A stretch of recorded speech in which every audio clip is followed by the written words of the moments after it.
4:33 to go. And now Framingham State decides they want to make a late sub. Lauren Donahue will replace Mallory DeFeo.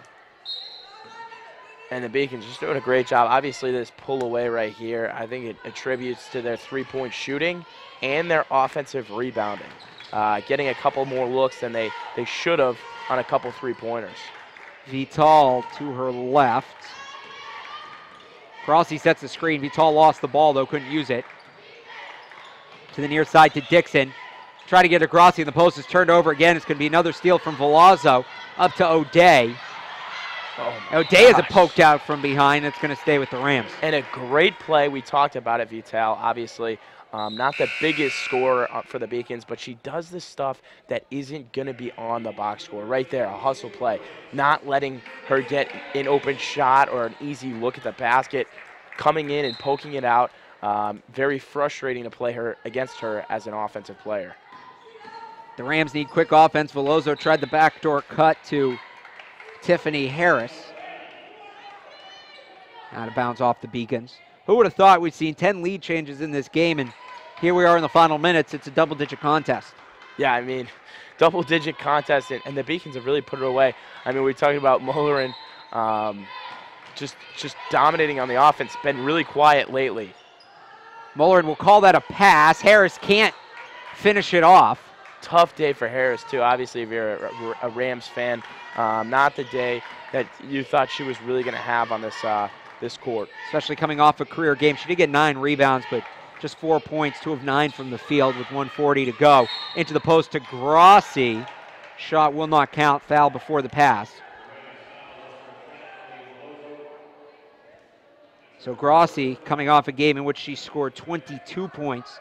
Tops that with 25, 15 rebounds as well. And a quiet 25, if I had to say so. I would agree with that. I think she had a quiet 25. Looking at, I mean, when I think of the scores tonight, I think Dixon, just because she's been so lethal from behind the arc. I think Osborne, because the game really changed when she came in.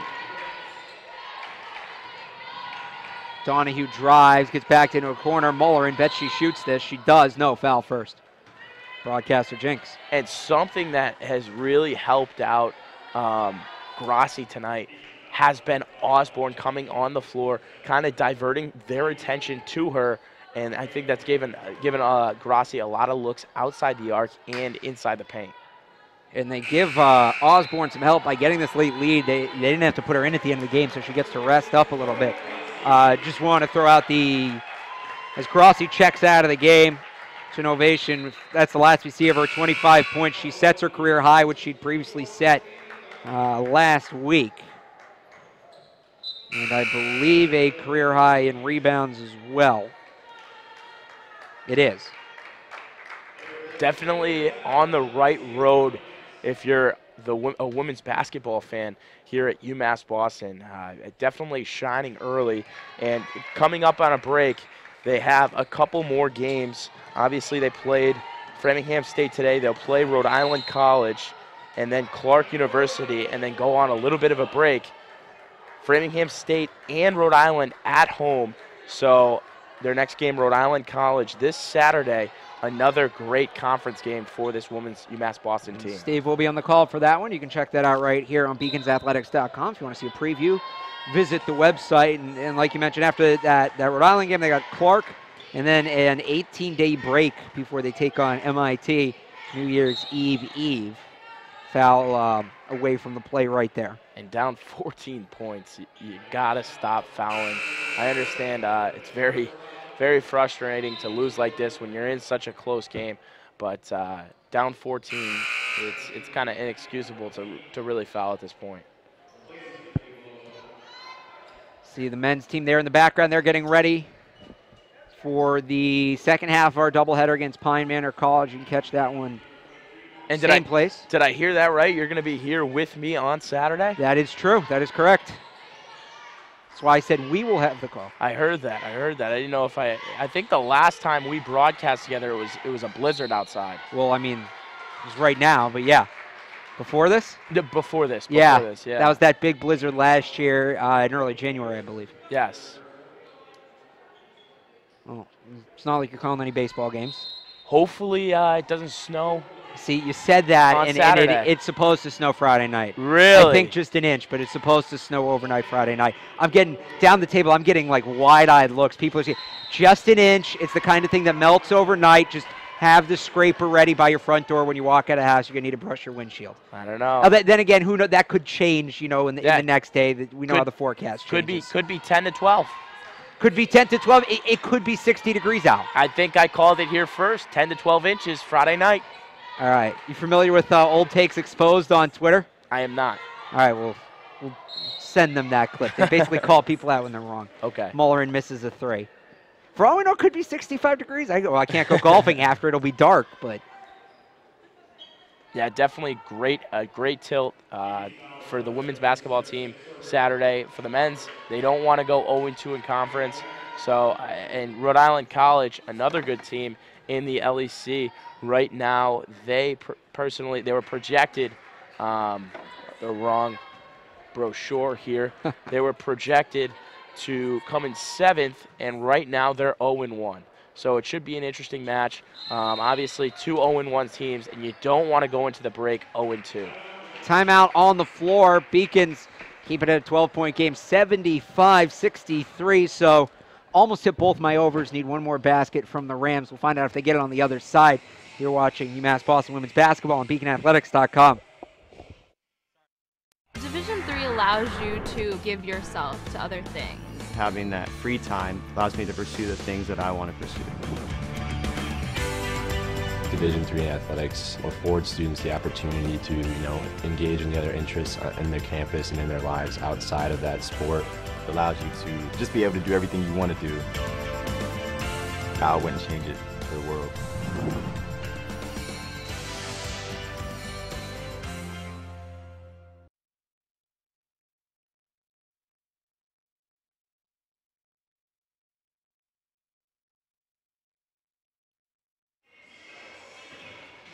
So, Steve, we'll keep the conversation going here a little bit through this timeout. Always. Coach Ball gives us a great chance here for a little big market plug as we preview the men's game coming up. The Beacons come in at 3-3. The Gators of Pine Manor College. I don't know about you. I've never seen a Gator in Cambridge.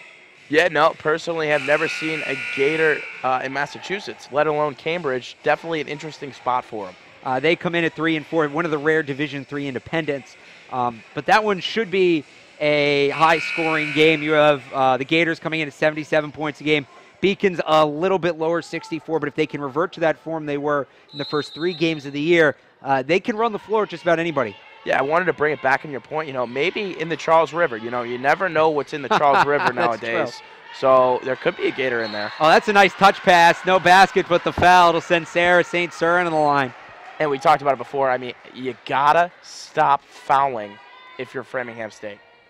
I mean, yeah. They're down 12 if you I guess play hard to the whistle. That's what At it's a certain all about. point, you don't want to be the Cincinnati Bengals last night, letting Le'Veon Bell go up the sideline. You don't want to just quit on the game, but you want to look out for both your safety and the safety of everybody else on the team. If one team's going 100% and the other team's going 60, somebody's going to get hurt. And maybe that's what that timeout was from Coach Ball.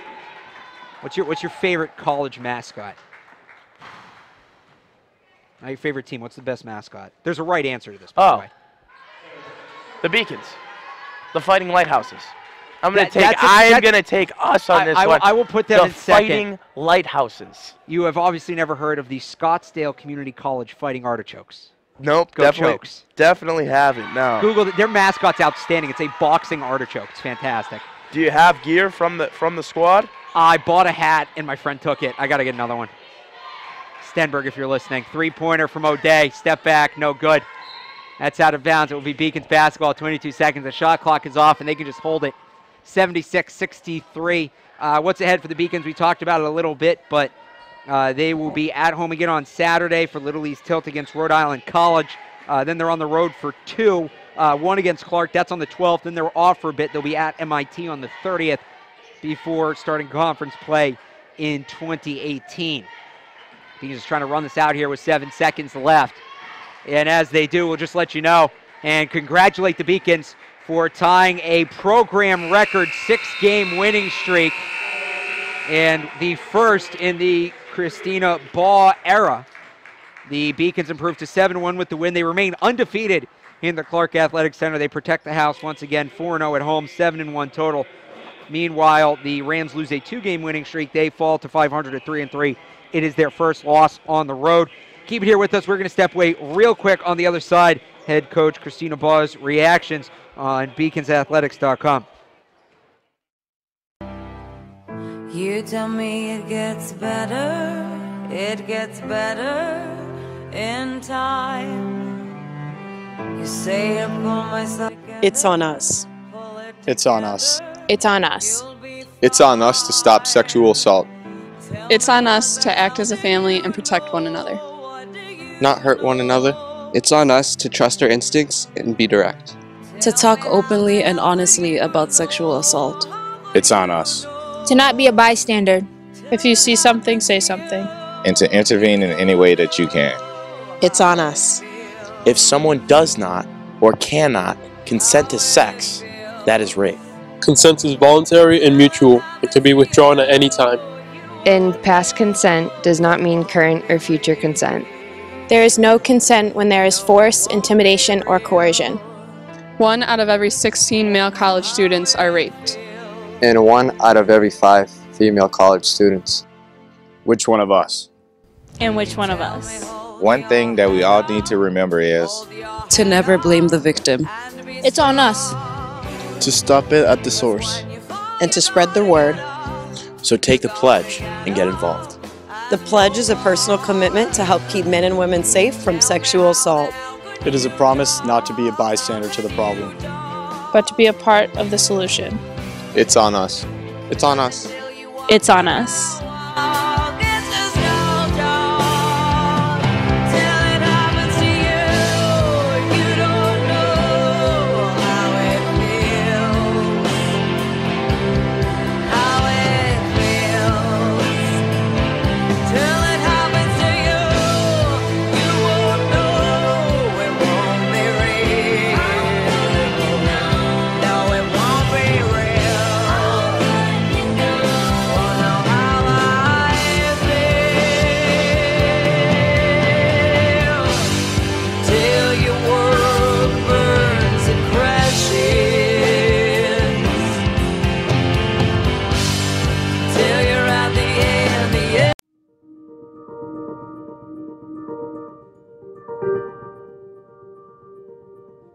I came here from the University of Michigan to develop and direct the Center for Personalized Cancer Therapy. What is, I think, really great about the CPCT is that it's actually a joint venture between UMass Boston and the Dana-Farber Harvard Cancer Center. We're able to bring researchers from... Talking with Coach Baugh now, and Coach, I bet you wish that fourth quarter could have gone on forever. Practice, scrimmage in a game, have you ever seen your team that locked in before? Yeah, not all the time, but I thought we did lock in, you know, and it's amazing when we play team basketball. We're tough. We're tough when everyone commits and you hear the word switch and you actually do it, and that comes with experience, which we don't have a lot of. So it's a lot of trust. So I think we're starting to build that through the first 7-8 games. Did you guys game plan any differently on the glass in that second half, or was it just better box outs and better bounces? We just talked about grit, you know. They're a really tough team. They're undersized, but they play hard. And I knew transition defense and rebounding would be an issue. So we just talked about digging a little deeper, something we've had to do the last couple games. So I thought we made the adjustment tonight. Tie a program record for the longest winning streak. Is there a theme for this run, something this team has been doing constantly throughout this run that's really helped you guys? Our motto of the year is character. So every second of practice, going to class, as well as in games, we try to keep our character. So it's one game at a time. You know, we win tonight, and now I'm moving on to Rick. Thank you very much, Coach. And we'll see you on Saturday for that game. More post-game analysis coming up after this.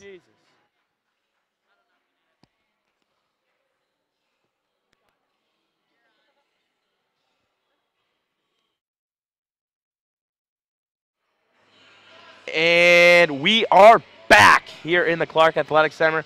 We're going to go over a couple highlights, obviously shot by a great cameraman and Marcelo Cunha. Some, obviously, starting off with FSU's three-pointer, Mullerin doing a great job finding the bottom of the net and really keeping Framingham State in the game. Great crossover here. She's going to throw it up for an acrobatic lay-in for two. FSU obviously doing a great job. And then Whitney Houston finding at the bottom of the net for the Beacons, something that has happened a lot in that second half with the three-point game. You see it with Dixon here. Beautiful spiral, beautiful shot. Beacons offense was firing in all cylinders with Grassi, Dixon, Osborne. You talk about it with the Grassi three-pointer right here. Beacons were lethal from behind the net, and there wasn't much stopping them. And then Jelani Jackson right there, you can see that as well. And we are back here in the Clark Athletic Center. We're going to take a break. We're going to go to a commercial here, and then we'll get you the stats from Rachel Maslak.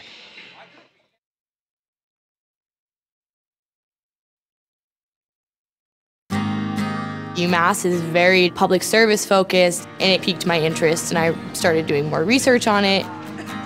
I'm very focused on what can I do to make the world around me a better place. My name is Lydia Grasso. I'm a junior at UMass Boston studying sociology and minoring in human rights. What I want to do is I want to work with women and children transitioning out of sexual slavery in Southeast Asia and helping them to find jobs, find housing, provide counseling, just the things that we kind of take for granted. Because I won the Chancellor's Scholarship at UMass, it allowed me to go to Cambodia. I was working at the Sihanouk Hospital Center of Hope in Cambodia, and it was just an amazing opportunity. You see the men's team warming up. We'll finish one cake before we start the next here. The final stats. What kind of cake? What kind do you want? Ice cream cake. I could use some ice cream cake right now, despite the fact we're in a non-heated, essentially outdoor booth. Beacons really ramped it up in the second half, shooting nearly 50% from the field. Three-point percentage obviously high. We saw what they did down the stretch, and they win despite losing the rebound battle. You don't see that often. No, and it was impressive behind the arc, to say the least. I think it's definitely a tale of two teams. I think that when their shots on, they're a lethal offense. But you saw it in the first half. You know, it's not always going to be on. They have to do a better job of getting it in the paint, and I think Osborne does that for the Beacons. Very excited to see what they do in the future. Individually, Joey Grassi led the Beacons with 25 points. Reagan Mullerin on the other side had a team-high 28. Megan Dixon, she came on late, but she came on strong. 19 points on 7 of 14 shooting. Grassi had 15 rebounds, part of the double-double. Lydia Vital, big half, had a game-high 7 assists. Yeah, and we look at it, when we look at Dixon, I think she, into her repertoire, she added in driving the lane, not just being a three-point shooter where she kind of kicks it outside the arc. I think she did a great job of driving the lane, seeing when the defense was weak in the paint, and taking those easy buckets. All right, so before we toss it off to game number 2, a few people we have to thank for game number 1. Although I think this is the same crew for game number 2. I don't believe we're subbing anybody out here, so a halfway reminder of everybody who did such a good job bringing you this game. As soon as it pops up, and we're waiting for that, there it is. So for Seth Orensky, Rachel Maslak, Alyssa Fugel, Alex Gibbs, Marcelo Chuna, Cassie Murphy, and Mike Mulligan. Cunha. Yeah, what did I say? Yeah, I think you said Cunha. You know, it's understandable. My mistake. It's all right. He was giving us great highlights the other game. I had to give him a shout out. Good job. All right, well, I'll get it right for the second game. The good thing is we got a chance to do it all again starting in about 12 minutes, so keep it here on beaconsathletics.com as Beacons men's team gets ready to take on Pine Manor. Until then, the final score of the one we just saw, Beacons, oh man, where'd it go? They wiped the scoreboard, oh no. Beacons win 76-63. 76-63 to move to 7-1 on the air, the 6-game winning streak. We'll see them again on Saturday. Stay tuned for the men's games after this. Alex Parr, Steve Witkowski on beaconathletics.com.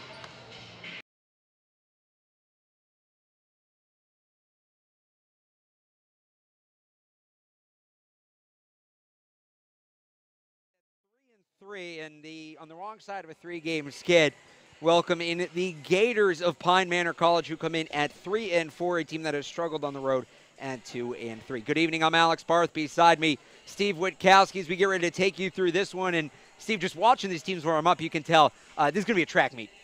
Track meet, to say the least, and it's something that UMass Boston has really struggled with is the fact of scoring points. Right now in the conference, they're 7th with 64, and their defense is just letting up 73 a game. So it's not really on the fact that their field goal percentage obviously is at 38, but you know, they're just not shooting the ball well and not getting easy looks. Obviously, they're looking for transitional baskets, being a smaller, quicker team.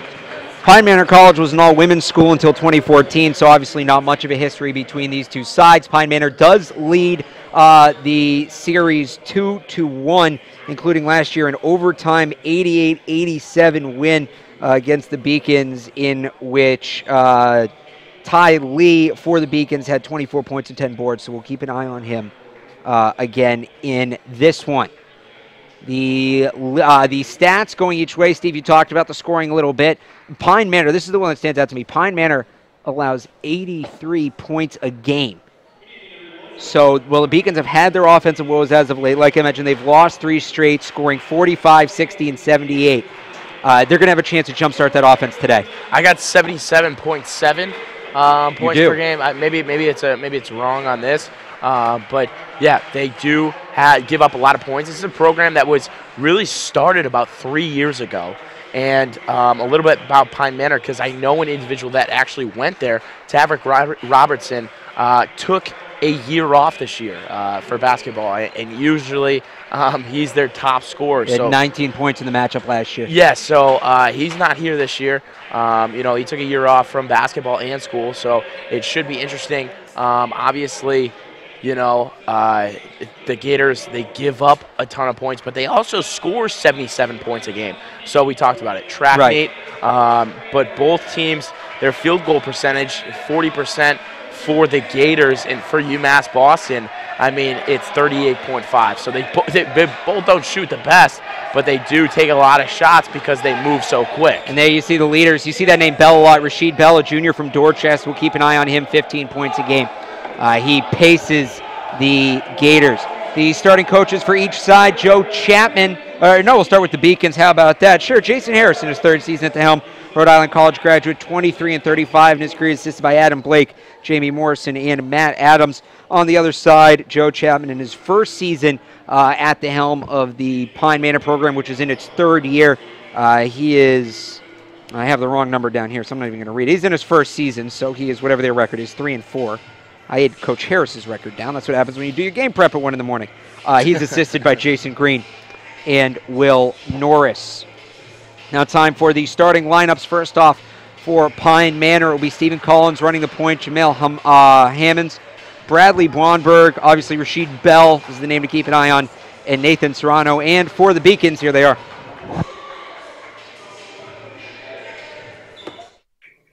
Isaac Bonds, combo guard, senior, Roxbury, Mass. Charles Mitchell, shooting guard, freshman, Roxbury, Mass. Dasan Cinelli, sophomore guard / forward, Boston, Massachusetts. Michael Boyd, freshman, guard, Malden, Mass. Kevin Lewis Jean, senior, forward, Hyde Park, Mass. And before we get started here, real quick, the keys to the game, Steve. Yeah, keys to the game, obviously, for the Beacons team is just score a little more. You know, obviously, that's what they need. And they need to play a little bit better defense, especially against a team that scores a lot of points. Pine Manor wins the tip and takes it right in for 2. Right off the bat, it's Rashid Bell. Pine Manor in the gray uniforms with the white numbers. It might be a little tough to see. We'll do our best to get you the right names. Pine Manor moving right to left and pressing right now. The Beacons in the home rights moving left to right. Having trouble getting it over the line. They finally do. So early aggression here from the Gators. And something to talk about, Ty Lee not playing tonight, not on the bench even for the Beacons. So that should be interesting. Very, very good guard that usually handles the ball for the Beacons, and he's not in the gymnasium tonight. That's very detrimental to this Beacons team. And again, he had the big game last time out against Pine Manor. They get the ball into Iser Barnes, starting point guard in his place. Out to the top of the key, Michael Boyd. Boyd over to the far side, three-pointer from Dasan Cinelli, no good. Cinelli on the cover of the program today. That's going to be a loose ball foul against the Beacons, and Pine Manor will get it. And something that we haven't seen a lot of so far this year is Dasan Cinelli behind the three-pointer. He's been taking a lot of inside shots, a lot of paint work by him. So it's interesting to see Beacon starting out with a three-pointer by him. Collins gets it into Blomberg, the one-touch pass. They try to get underneath to Bell, can't finish. Pardon me, that was Jameel Hammonds, 15, not 5. This is 15, that's Cinelli. He's rejected at the rim. Running back the other way, Pine Manor, and a foul. And I mean, we talked about it. It's going to be a quick game. You already see up and down, up and down. Very interesting. You're going to be talking a lot today, Alex Barth. I'm ready for it. As they send Stephen Collins to the line, 78% free throw shooter. It's the second foul of the game against the Beacons.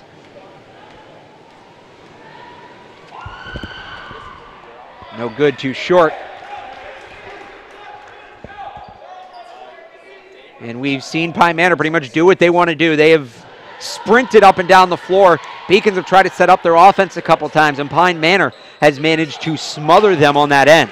Yeah, and you know, they always play like a fast team that has a lot of offense, so it should be interesting, obviously, early on, really stopping this Beacons offense. They break the trap, they get it inside to Jean off the glass, and the Beacons are on the board. And the Beacons had trouble breaking that trap early. As once again, you see Pine Manor using the whole floor. If they can break the trap, they're going to have open looks. It's just a matter of doing so. That shot, no good from Nathan Serrano. Beacons coming the other way. Pine Manor didn't have time to set up the defense inside out. Going up for the dunk was Dasan Cinelli. He's rejected. Beacons get the rebound. 20 seconds to shoot. Michael Boyd's going to reset the offense. 15 seconds, guarded by Collins, gets a screen to his right, flips it back, Cinelli driving to the basket, kicks it to the corner. Mitchell, the pull-up two, no good. Rebound comes down to Iser Barnes, fresh clock. Cinelli, the hesitation, and the score. Yeah, this is an interesting look for the Beacons offense that usually doesn't do it this way. They usually have, obviously, Ty Lee and Charlie Mitchell at the point. Charles Mitchell, his twin, his number 5, that is a good shooter for the Beacons, but definitely a different look with Boyd running the point. Collins to the far side, and I think they're going to say Bell walked. They are. Say travel on Rasheed Bell, the junior from Dorchester, Massachusetts, East Boston High graduate. Oh, man, something just hit me in the head. Yeah, it's a construction zone here at UMass Boston. Yeah, you gotta watch out. Let's get that back up, though. Let's be glad that's not like a full lamp. That would have hurt.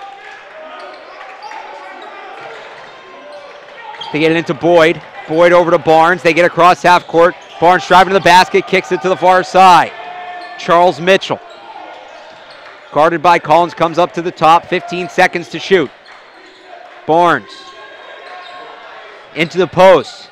Louis Jean for 2.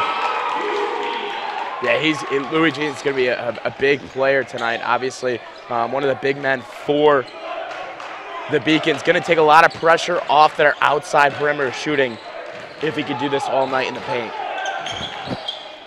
Hammonds after the defender overruns him. Can't get it to fall, but will get 3 shots at the line. Jameel Hammonds from Meriden, Connecticut. Or no, was that an offensive foul? No, they're going to call it a defensive foul, but the Pine Manor team went back to talk to their coach. They all went back to the bench. They're going to leave just one man in the box here. And you see again how the Gators like to use the full court.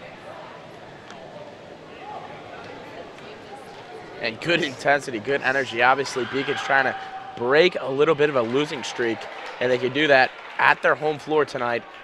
Good energy here at the Clark. Beacon's 2-2 at home this season. Their last home game, an 88-60 loss to that tricky MIT team. Tricky MIT team, obviously a larger team. You saw them, very, very big and athletic team. Also can knock down a lot of shots. So for the Beacons, it's kind of tough because it's not like they're stagnant and small offenses at a premium. They're pretty good behind the perimeter. Second one is good, makes it a 1-point game, 6-5. And here comes Pine Manor again to press.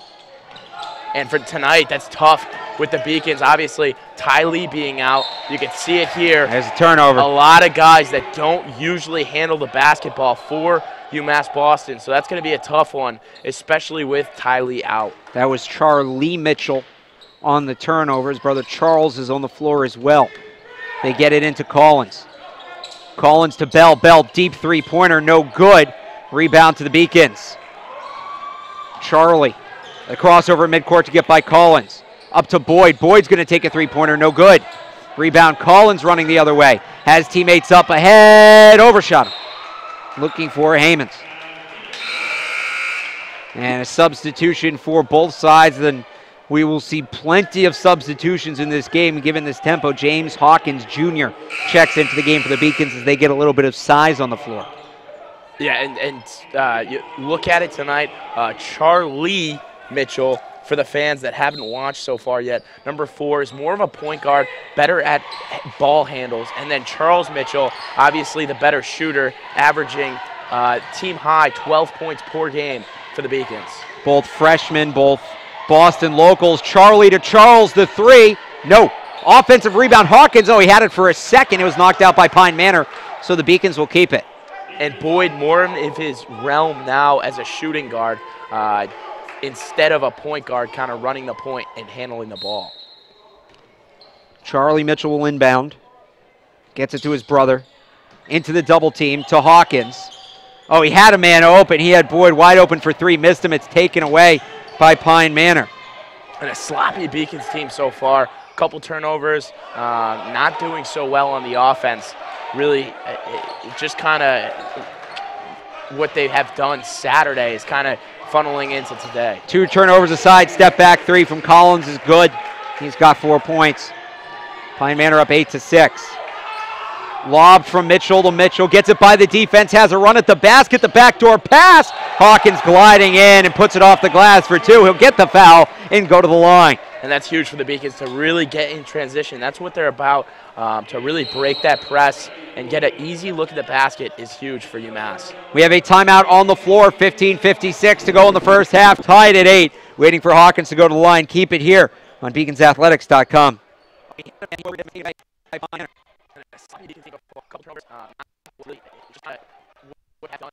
Paris changed my life, and I got there through UMass. Those very specific seminal moments in Paris. The subway. A man in a tuxedo walked in, and a woman in a long gown. And it was stunning. It all hit me. It was like a lightning bolt. There was this world of beauty, style that I wanted to be a part of. That was the beginning of the journey. And that all came through the University of Massachusetts. And that was really a key moment for me. That's one of those moments you'll never forget.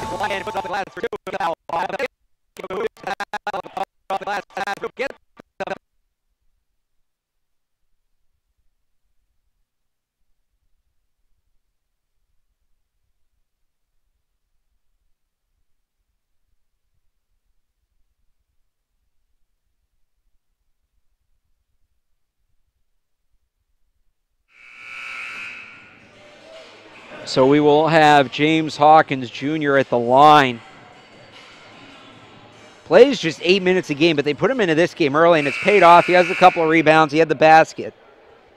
And he will try to hit his first free throw of the season here.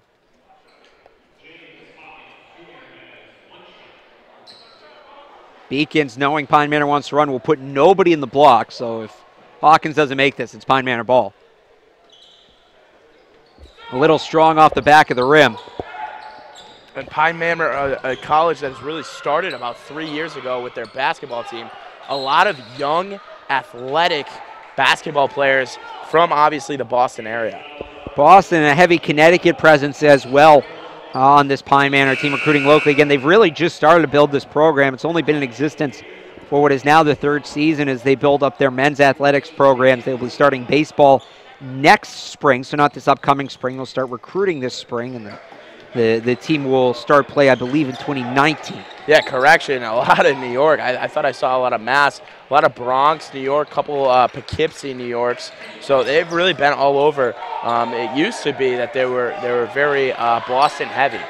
The press pays off after Collins gets the steal and goes for 2. It's going to be another turnover by the Beacons before they can get it over half court. And Pine Manor leading 10-8. And like I was gonna say, that's gonna kill them all night. Obviously, not without Ty Lee. They need someone to step up and bring that ball up the court. The Beacons are not a team that turns the ball over a lot as Bell misses the turnaround, just 13 a game, but they've already had some trouble here, and it's going to be another one. That's going to be a carry on Charlie Mitchell. It will be the 5th turnover of the game for the Beacons. And you see Icer Barnes checking the game. It's going to be Icer Barnes, Charlie Mitchell, and I mean Boyd had the ball a little bit earlier, but they're going to have to really carry the ball up the court and break this press. They're going to have to also keep these point guards fresh because just the way this game is going, players are going to get gassed quick. And clearly, if you're playing like Pine Manor plays, you know they have a well-conditioned team, and the Beacons are going to have to match that step for step. Yeah, it doesn't look like Pine Manor's really gone deep on their bench so far. The Beacons really haven't either. It'll be interesting how deep both teams really go. Moving to his right is Jonathan Higginbotham. Back to Keith Brown. Savage kicks it out. Long two, no good. Offensive rebound. The putback is good for, that was number 20, Nathan Serrano. Beacons have failed to get it over half court the last 3 possessions. This time they do. It's Cinelli, and he will slow down the offense. Mitchell, guarded by Higginbotham. Use the crossover, gets space, drives to the rim, kicks it out. Barnes, 3, no. Almost able to get it. Hawkins got up on that. You're going to see a baseball pass from Pine Manor, but you can't crow hop as much of a baseball pass as you want to make it. It's a travel. And when I always talk about when Pine Manor comes here, you know, obviously Beacon's coming off a conference loss, but when Pine Manor comes here, it seems to be that they really bring a lot of intensity. I think that UMass obviously is one of the better teams that is on their schedule, being a Little East team, independent, so they don't have a conference. Right. So I think this is definitely a circled game on Pine Manor's conference that they really like to win. Cinelli in the post, gets it back out to Mitchell, 17 seconds to shoot. Cross-court pass, Boyd's going to drive, his floater, no good. And the Beacons have started off ice cold, 4 for 12 from the field. Ice cold and haven't gotten much looks that they really take the pride themselves on. Really don't have much offensive looks that are quality right now. Higginbotham trying to go to the basket, loses the ball, gets it back, tries to kick it out, it's stolen. Now the Beacons have a chance to run up ahead to Barnes, catches it in stride, no. And Coach Harris, I think, wants goaltending. You're not supposed to be able to hit the backboard like that. Maybe Pine Manor got away with one. Free throw line jumper, good. And Coach Harris has to take another timeout as Pine Manor's gone on a bit of a run here. 14-8 with 13:32 to go in the first half. We'll be back. Keep it here on beaconathletics.com. The University of Massachusetts Boston. It's just minutes from downtown, and the Princeton Review calls it one of the best values in the country. A nationally recognized institution of academic excellence and research, UMass Boston offers more than 150 undergraduate and graduate programs, 16 Division III sports, and more than 100 student organizations. To learn more about the opportunities waiting for you at UMass Boston, visit in person or online. UMass Boston, a research university with a teaching soul. As the Beacons' offensive woes continue, Steve, we're just talking about off air, it's almost teasing because you know if the Beacons can break the press, they have the speed and the athleticism that they can start scoring left and right. It's just they haven't gotten the ball over midcourt. Yeah, and it looks like it's gonna be a struggle tonight, and they're trying to find that guard that can really handle the ball. And Boyd right here, just it's not a turnover, but both Boyd, Mitchell, and a couple others just don't look comfortable having the ball right now. Mackay Hunter had that deflection for Pine Manor. More ferocious defense from the Gators. This time it's a foul. It's going to go on Keith Brown. That'd be the other thing the Beacons can do is if you can manage to rack up the fouls, again, easier said than done, you can create some chances at the line that you wouldn't otherwise have. Yeah, and that would be huge. Beacons free throw percentage, 64.4%. 8th in the Little East, which is actually very surprising at 64%. But, yeah, they really do need to get the line. Boyd trying to get it over midcourt, almost turned over, but that's going to be another foul. And I'm trying to tell if that's a 5, not a 3, so that will be on Hamans.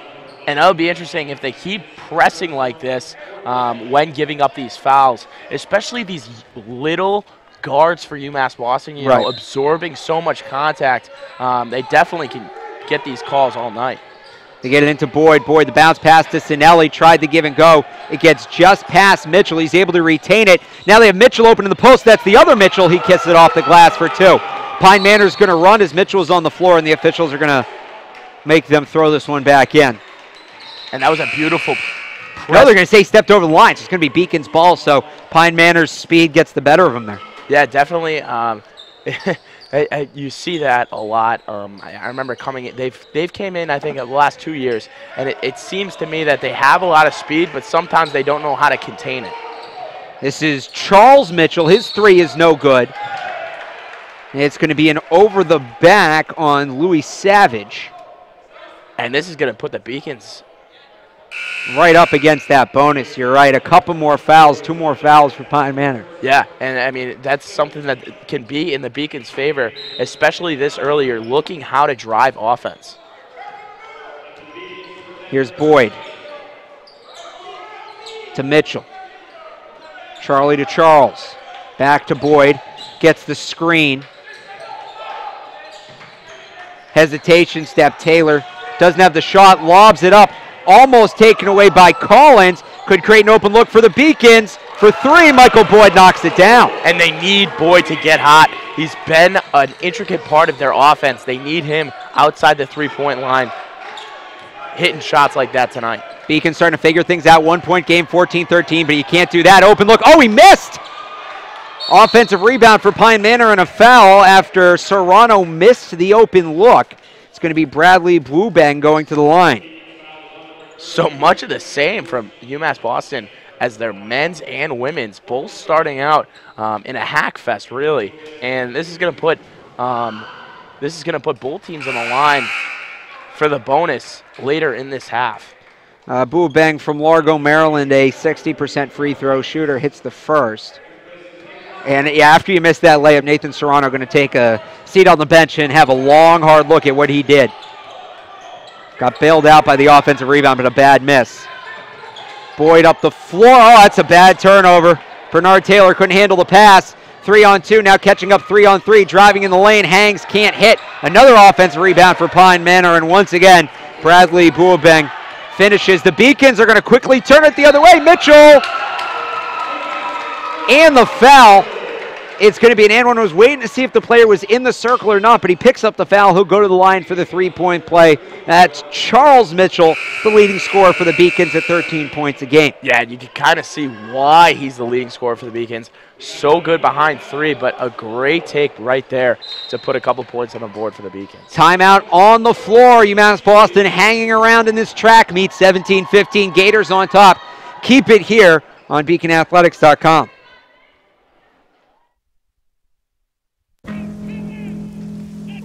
Celebrate the soggy shoes and the slow starts.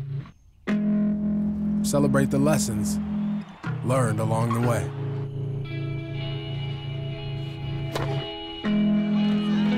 These are the wins. Not the shiny, nail-biting kind. These are the last a lifetime kind.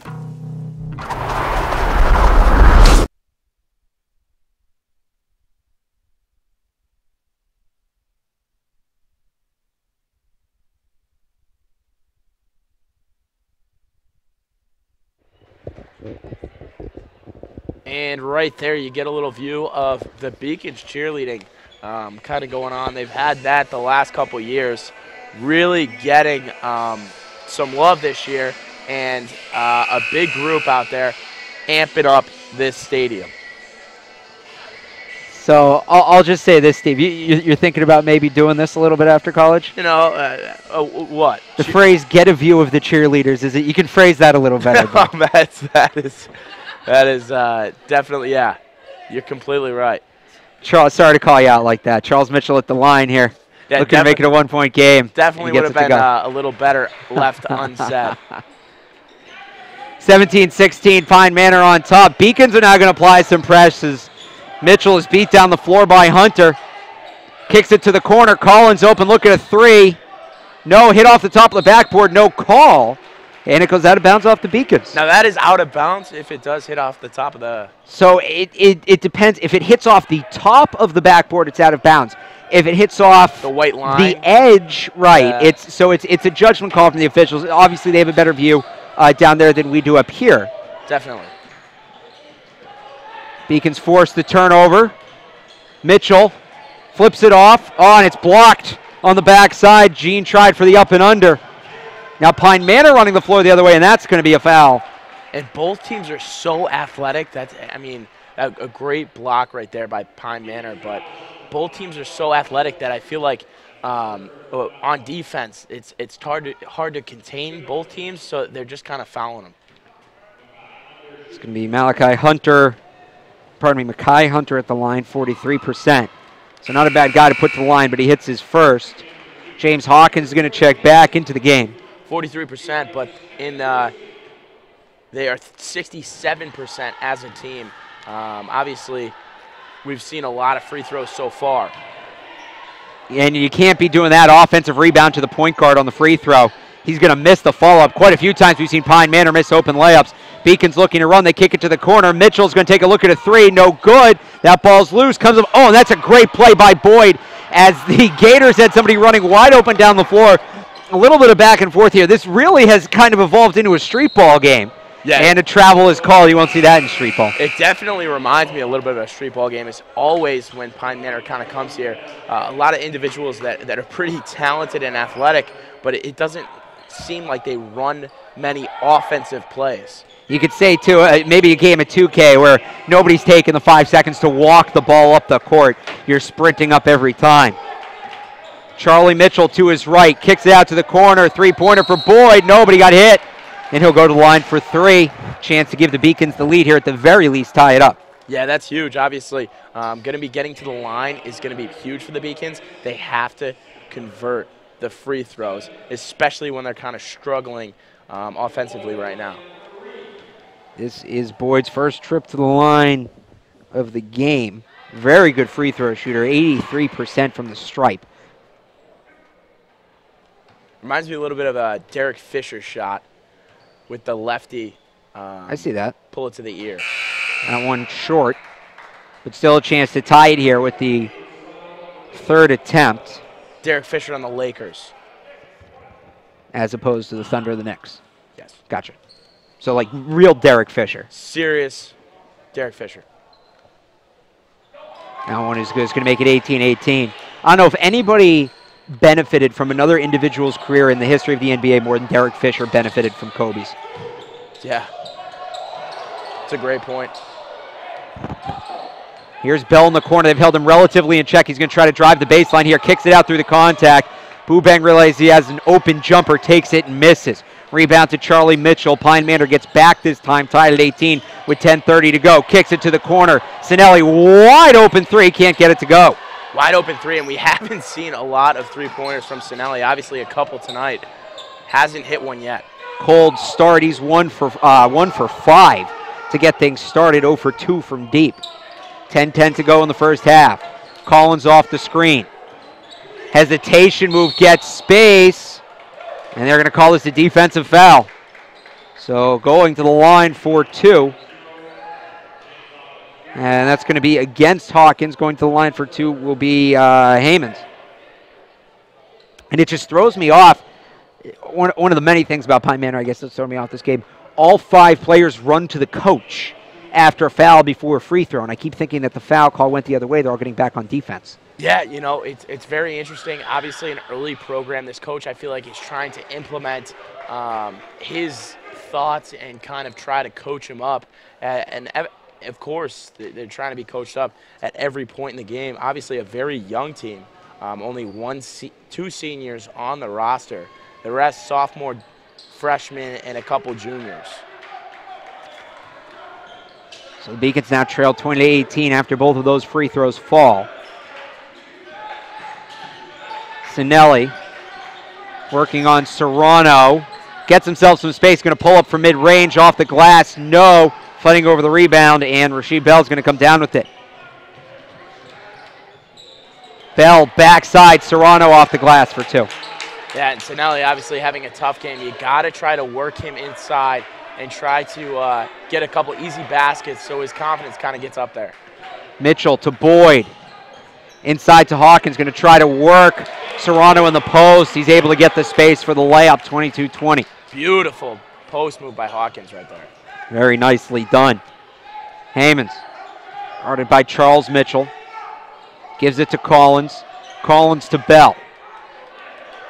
Hammonds off the screen from Serrano. Going to try to take it himself. Use the Euro step. Maybe delayed too long. Showed the defense the ball. They took it away. Mitchell up the floor with Cinelli on the back end. He's going to take it himself and pick up the foul. Charlie Mitchell going to the line for 2. Will be his first trip to the stripe. And 8 fouls on Pine Manor College so far this half. I mean, talk about going to the line. Still 9 minutes to go here in this first session as well. And we talked about a track meet. I mean, it certainly has been, but it doesn't seem like both defenses can really handle the track meet. You wonder, though, at what point do those defenses get tired and you start seeing open looks left and right? Mitchell?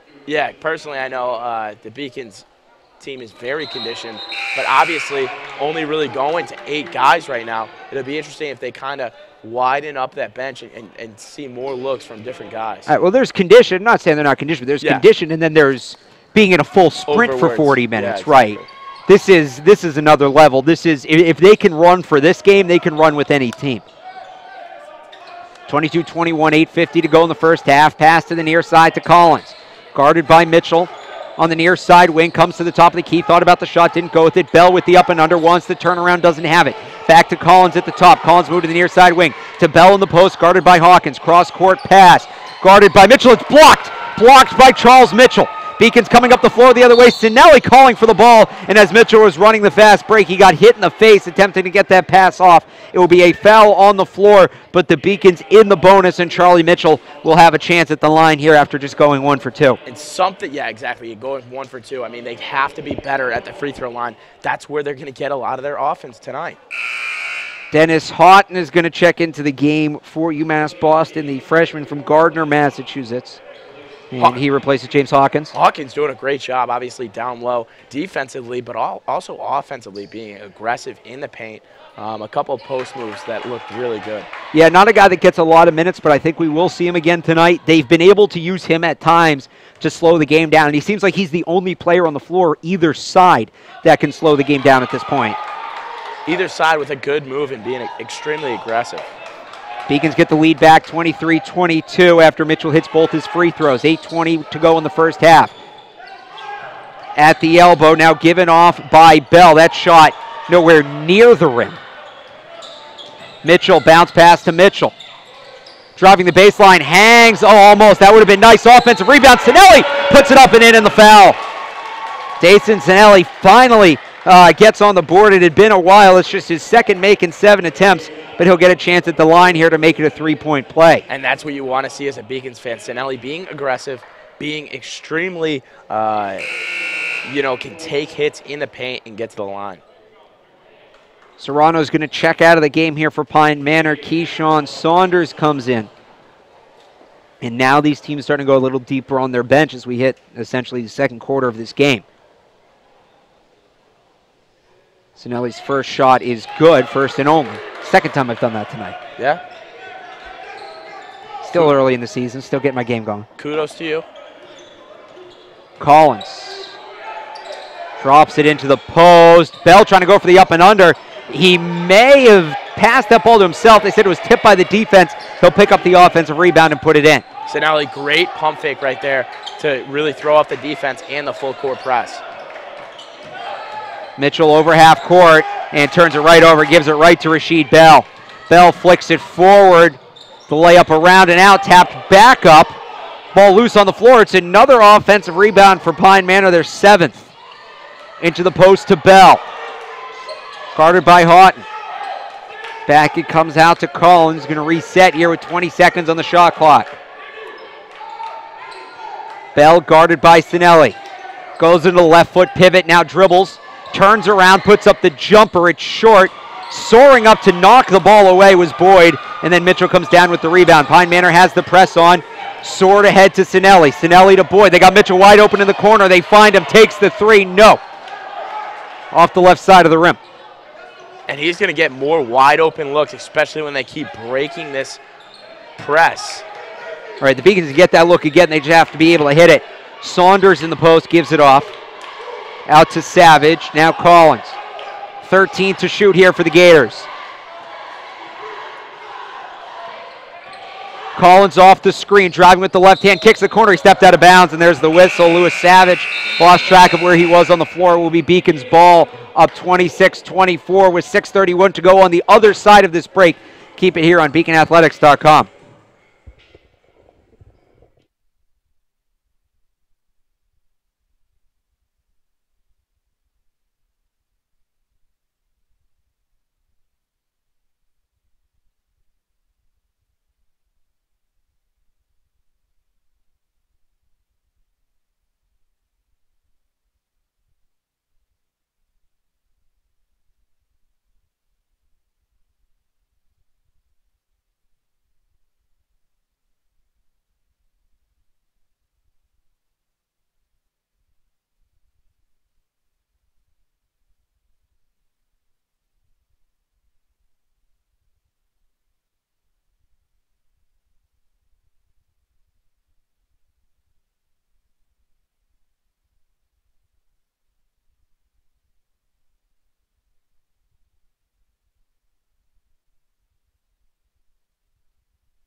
Beacons with the lead, 26-24, 6:31 to go in this first half. The Beacons took the lead late. It was all Pine Manor early.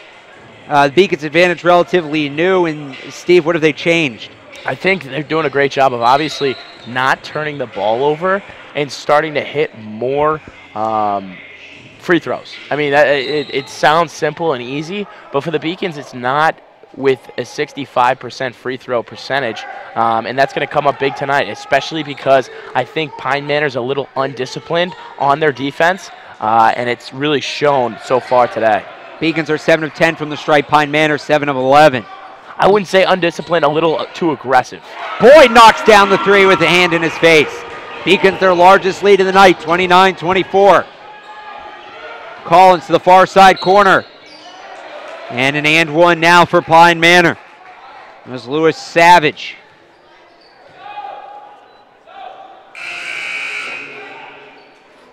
And a substitution as Jonathan Higginbottom comes back in for the Gators. Yeah, and that's something Boyd can kind of give you, a great outside shot and just knocking down three-pointers. Obviously, we saw him a little bit in the point at the beginning of the game, and I said to you, that's not where he usually is. He's usually an outside shooter that really knocks down three-pointers. Savage completes the three-point play, makes it a 4-point game, 29-25 with 5:58 to go in the first half. Charlie Mitchell to Charles. Gets the screen from Charlie. Three-pointer, far side corner. Oh, he goosenecked it. Bernard Taylor gets it to fall. Yeah, and Taylor, the first time he got the ball, a couple of the times, he looked a little hesitant. Obviously, knocking down a three, you can see if that kind of increases his confidence. Step back three looking to answer is no good from Collins, but soaring in for the tip-in was Keyshawn Saunders. Nearly intercepted. Oh, it's a dangerous play near the table as he had a sub waiting to come in. The ball's still in play. And an offensive foul against Higginbotham. And everything going, it hasn't really been that high of scoring, but just a fast-paced game like we talked about. And Dasan Cinelli checks into the game. You're happy to see him okay. That was a scary play over there in front of the table. Yeah, obviously okay, but such an athletic team. Pine Manor College doing a great job so far with the press. Beacons need to break it once more. Mitchell to Mitchell. It's Charlie over half court. Boyd back to Charlie.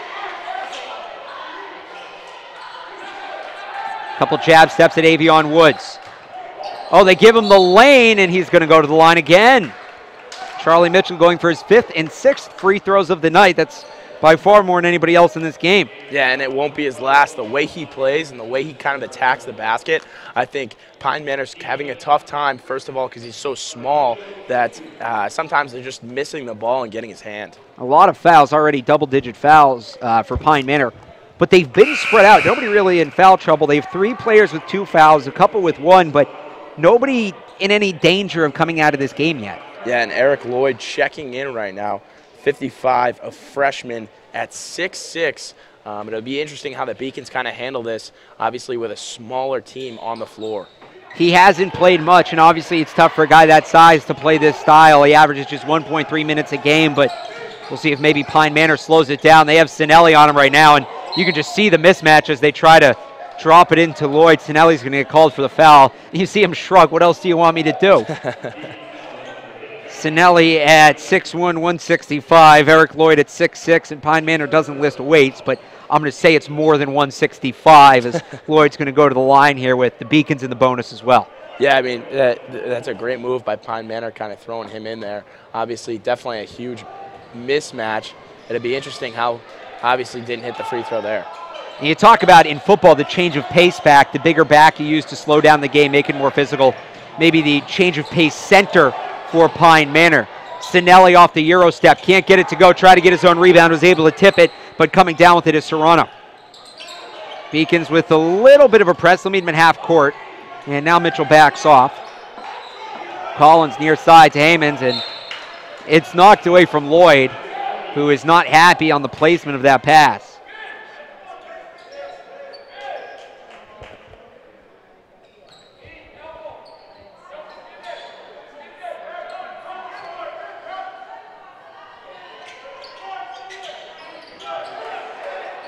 Looking to get in, they need to pass this one. They try to get into Lloyd, and he's going to win the jump ball.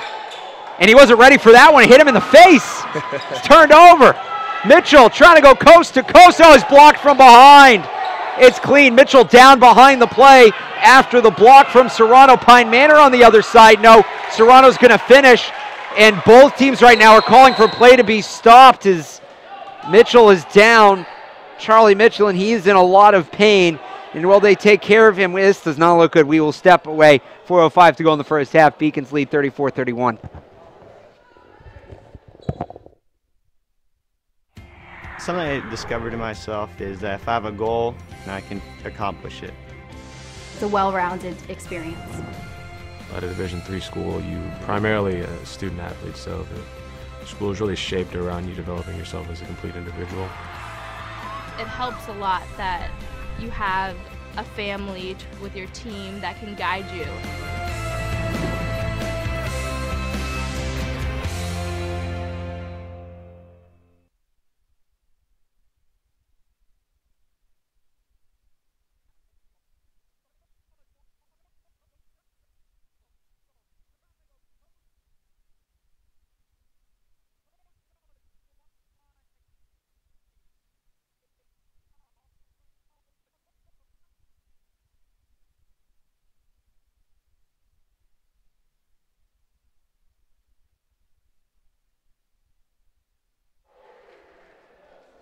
Steve, you were talking about how hard Charlie Mitchell plays, and as good of an attribute as that is, sometimes you pay the price, and he did right there as Mitchell, with help, walking very gingerly off the court. We don't want to play doctor. We'll keep you updated, but I would think for the near future we won't see him in this game. Boyd's going to pull up with a 3 and hit it. Yeah, and obviously a great player for the Beacons. So good, first of all, carrying the ball, and him and his brother are very small. You know, so watching them the first couple games against some of these bigger guys driving the hoop, you know, just a tough situation where he kind of, I think he fell a little awkwardly coming down. A bad turnover by Pine Manor. There's going to be another timeout here. 3:52 to go. Beacons lead 37-31. I did receive a non-athletic scholarship upon entering school. I got the presidential scholarship, which was huge for me. I think there's more opportunities for academic scholarships in Division III. I did receive academic scholarships. Just being involved on campus, being a leader, all those things combined kind of get me recognized. It's a great experience for me.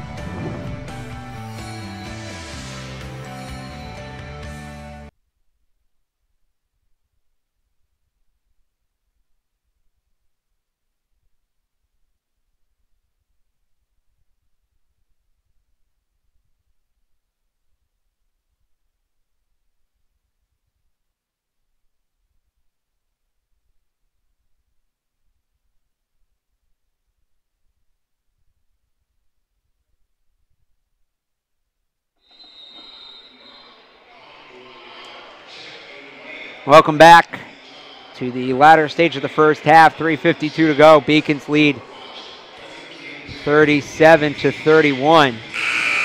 And they're working on Charlie Mitchell on the trainer's table during that timeout. A couple of his teammates went over to talk to him. Yeah, and obviously his brother's on the team. You know, a lot of these guys are freshmen.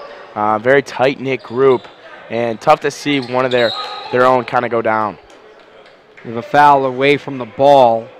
And this has been happening all night. I mean, this is nothing new for Pine Manor. You know, very aggressive and a little bit of undiscipline, I'd say. Obviously, you know, a foul before they even throw in the ball. I mean, this is just coming to a lot of opportunities for the Beacons, and if they keep knocking down these foul shots, they'll keep scoring points. First one is good from Boyd. He's already 2 for 3 from the stripe tonight. Has a game-high 11, now 12 points with that one. Trying to make it 13. And I mean, we talked about how many points Pine Manor really gives up. I mean, this has to attribute to some of the times that they give up 80, 90 points. It's just fouling too much. They gave up the 2 games prior to this. They had relatively low scores, but the 2 before that, they gave up 91 in a win and 93 in a 20-point loss. Mitchell's going to pull up for the 3, rattles around and misses. 6-point game. Pine Manor still running. Collins. Oh, he fell down. He still has the ball. This should be a jump. That's going to be the call, and the Beacons will get it. Yeah, I mean, obviously a tough fall for Collins, but for Beacons to hop really right on it.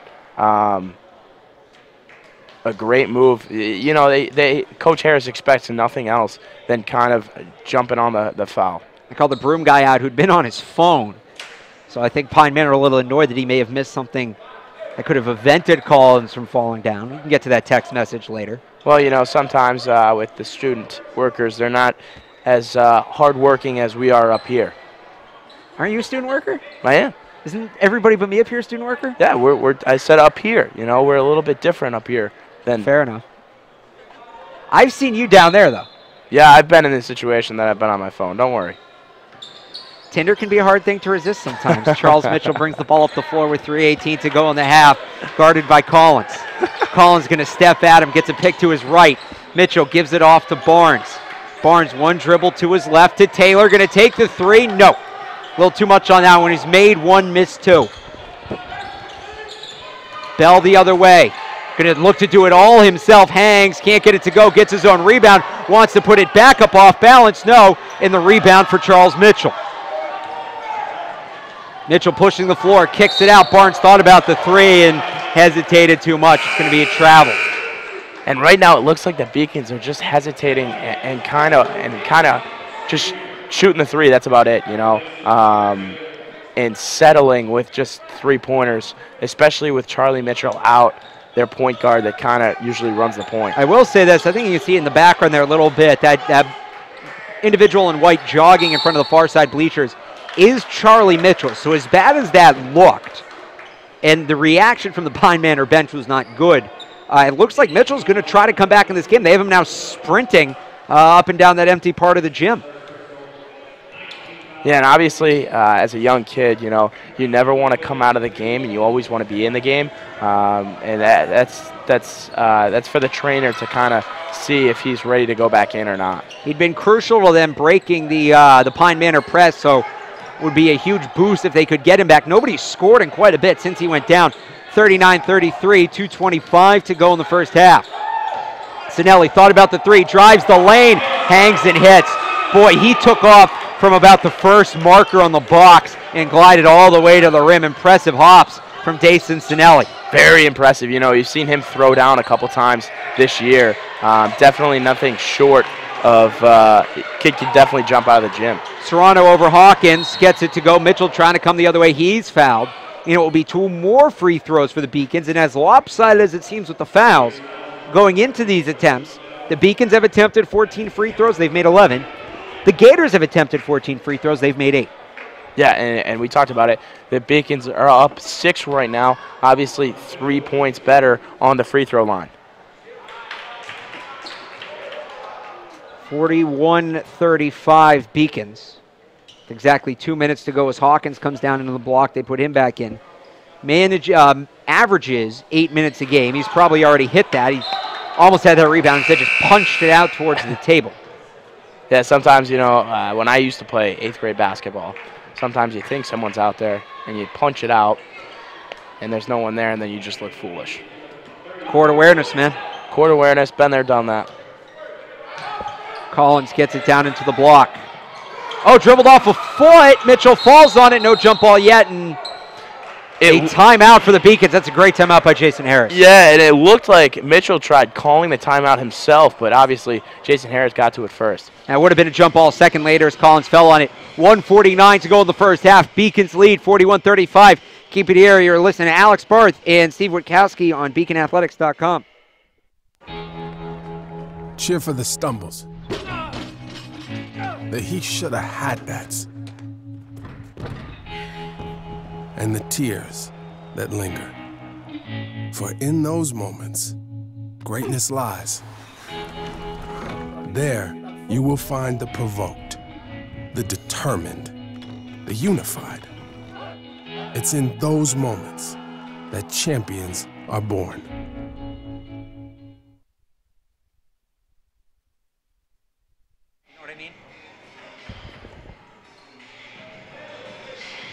1:49 to go until halftime. It is the Beacons with a 41-35 lead. They come back from their early struggles, and they seem to have figured out this high-tempo Pine Manor team. Mitchell steps to his right. Now comes back to his left, gets the screen, has an open lane to the basket, finishes and scores. Beautiful lay-in right there. And now we have another player down in the same spot Charlie Mitchell was earlier, grasping at his ankle. He's in a considerable amount of pain. Ball goes out of bounds, and they will go attend to him. Tough to see the number, but he went down and grabbed right for that ankle. We'll step aside, 1:24 to go, 43-35 Beacons. The University of Massachusetts Boston, with its scenic oceanfront campus, easily accessible to downtown Boston, is recognized as a model of excellence for urban public universities. 16 NCAA Division III sports are part of the more than 100 student organizations that create an engaging campus life in America's biggest and best college town. UMass Boston, Boston's urban public research university for the 21st century.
And you see there Keyshawn Saunders, the freshman from New Haven, Connecticut, not able to put any pressure on his left leg. And, of course, we'll keep you posted. We hope he ends up like Charlie Mitchell, who is standing behind the bench at this point. Trainers are done with him. Here's Charles Mitchell for a three. That's good. And the Beacons go up 11. Beacons go up a quiet 11. You know, we have right. Really, you know, it's been quiet. And obviously a huge three-pointer right there from Charles. The off-balance layup is good from Higginbotham. Beacons have to beat the press again here. Beat the press again. It's not as vigorous as it once was, especially early in the game. Another three-pointer from the corner, good again. It's Taylor's second. He's got 6 points. Well, that ball's loose on the floor. Gators get there first. Bell's got to be careful. He was right there on that half-court line. Couldn't go over and back. They give it to Eugene Everett. Higginbotham. 27 with 11 to shoot. No good. Shot clock is off and a foul by the Beacons. That's going to send Pine Manor to the line and give the Beacons the last shot of the half if they want it. And something that the Beacons offense is starting to get better looks, and they're really knocking them down. And that's encouraging as a Beacons fan. Obviously, in the first part of this half, it looked like just like Saturday and just like last week when they really couldn't get anything going on offense. Starting to hit shots, and the offense is really starting to roll. Obviously, almost 50 points in this first half. First one's good. You mentioned that 50. You have to feel good about the offense if you're the Beacons. Last time out against Keene State, 45 points total. So far, 49, and they could go over 50 here with one last possession in this first half. That one's good from Serrano. And they have to a 10-point game. And they have to attribute it to their exceptional free throw shooting tonight. 11 of 16, 68%. They're also 6 of 16 from deep, which is over their season average percentage-wise. Kick out to the corner. Mitchell going to try to add one more. No, rebound. Cinelli off the glass and in. With 6 seconds to go, the coaching staff yelling at the Beacons to get back. 1 second left, perhaps an open look. Oh, and it took too long. That clock was running during the inbound. It shouldn't have been. So Pine Manor may be robbed of a couple of seconds, but that all in the past now as the Beacons will take a 51-39 lead into the half. We'll step away real quick. We'll be back on the other side with head coach Jason Harris. Don't go anywhere. 20 down, 20 to go. Beacons lead 51-39.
UMass is very public service focused, and it piqued my interest, and I started doing more research on it.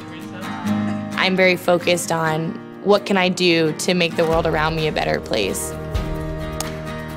My name is Lydia Grasso. I'm a junior at UMass Boston studying sociology and minoring in human rights. Because I won the Chancellor's Scholarship at UMass, it allowed me to go to Cambodia. I was working at the Sihanouk Hospital Center of Hope. I was in the place of something horrible that had happened. I could either go home and kind of forget about that experience and kind of block it out, or I could do something so that things like that never happened again. UMass provides me with opportunities that I wouldn't get anywhere else and gives me a global perspective in a public setting. I definitely transformed at UMass. Psychology is about understanding the individual and understanding the mind. The main reason why I want to combine psychology and business degrees is because I want to understand the business decisions that are made. I'm Nurçin Çelebi. I'm from Turkey originally. I'm a senior at the 5-year BA to MBA program at UMass Boston. I think in management, the biggest mistake you can make is to not listen. So I want to be able to step into a company and say, here's what you're doing now, and here's how you can improve it. I moved here when I was 16 for high school. Moving from Turkey, it was a rough journey for me because when you don't really speak the language that well, and when you don't really... And unfortunately, Coach Harris ran to the locker room, obviously up 51-39. Just couldn't catch him before he went to the locker room. So right now, we're going to send it to the track and field highlights from the 6th annual UMass Boston Indoor Open. A very enjoyable track meet. We'll send it to the highlights now.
RPI, and there is a really strong start from Garth Mirioga. Yeah, he told me before the race, really is excited for the 200. He's in a close battle right now for first with the Stonehill runner. And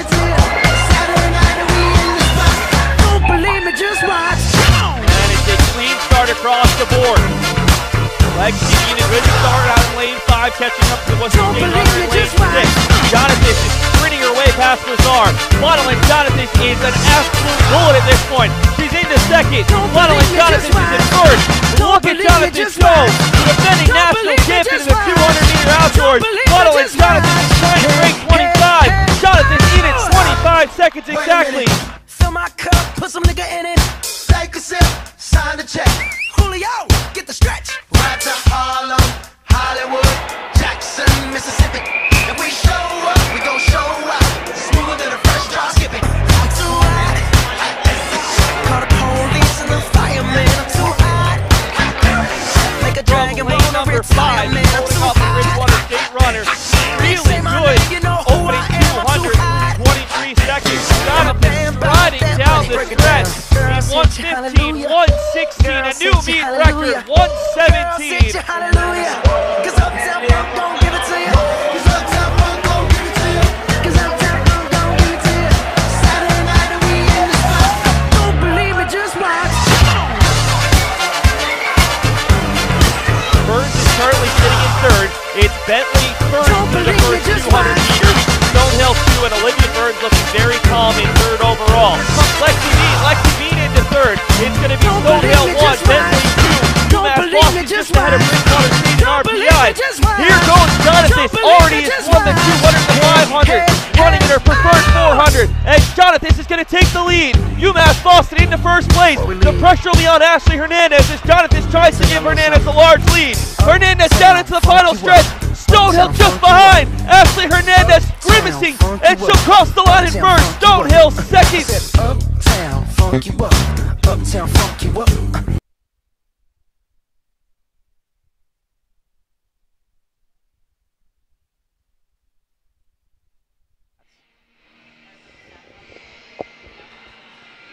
And welcome back. Obviously no Coach Harris. It's funny, Steve, you're talking off the air. What a great interview he is, and he is.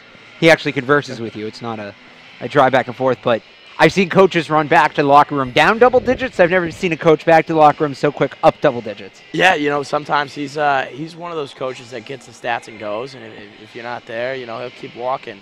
I got to be quicker. That's on me then. That's fine. No, that's all right. You know, to take ownership where it needs to be taken. But he's definitely a good interview. But a great half for UMass Boston so far.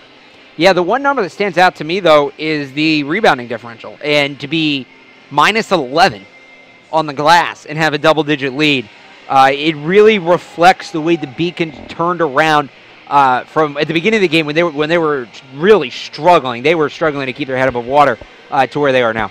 Yeah, and you have to attribute that to, first of all, not turning over the ball every other possession. I think they had a little bit of that early. And then the three-point arc. The three-point, they're only shooting 35.3%. But, I mean, you look at it, they have attempted about 17. And, I mean, when you attempt 17 and make 6, you know, that's 18 points right there. And right now they're at 51 points as a team.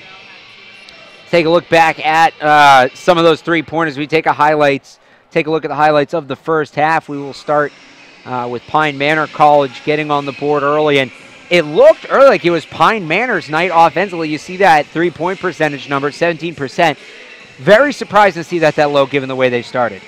Yeah, and I mean, they started good, but I feel like they're so undisciplined as a team, and they just couldn't hang, you know, with the athleticism of UMass Boston. And here you talk about it, Pine Manor 3 early. It looked like they were going to dominate this game early. And you see the Beacons coming the other way, the nice backdoor pass. And we've talked about the effect James Hawkins has had on this game, the presence he's put in. And another individual for the UMass, Boyd. I mean, he's been great behind 3, knocking down a couple of the 6. Michael Boyd, yeah, 3 of 4 from deep. He's got a game-high 13 points. And there's another Boyd 3 right there. And then you have the Beacons getting things done on the glass. This was at the very end of the half there to put the Beacons up over 50 points. Yeah, and I think going into the break, Cinelli was quiet, quiet early, and then that putback really got him to the line, and then he got a couple other baskets after that. And that's what the Beacons need. They need good three-point shooting to really get the offense up there. They need quality free throws. And they need Cinelli to kind of step up in the paint and pick up the garbage baskets. The Little East, the rare conference that starts conference play before New Year's. So we have some other games going on around the conference tonight. I'm not sure if we have those yet. Yeah, definitely one of the rare teams, and it's interesting because it's like we're going to shoot it to the team leaders right now, but it's definitely interesting for their conference to start that early. So there you see, like I mentioned, Boyd with a game-high 13. Cinelli with 9. He's added 4 rebounds after struggling early. He's come along. You see not much scoring-wise or really overall from Rasheed Bell, 4 points, 6 rebounds, 2 assists. They've held him relatively in check, the explosive player that he is. Yeah, and, I mean, obviously, you look at Dasan Cinelli with 9 points, a quiet 9 points, and a Boyd behind 3-point, just racking up the points with 13 so far. So taking a look now, I think around the Little East, or no? Right now, I believe we're going to go hockey highlights. All right, highlights. So we're going to take a look back at this. Talk about a shootout, talk about a track meet. Men's hockey versus Babson earlier this week.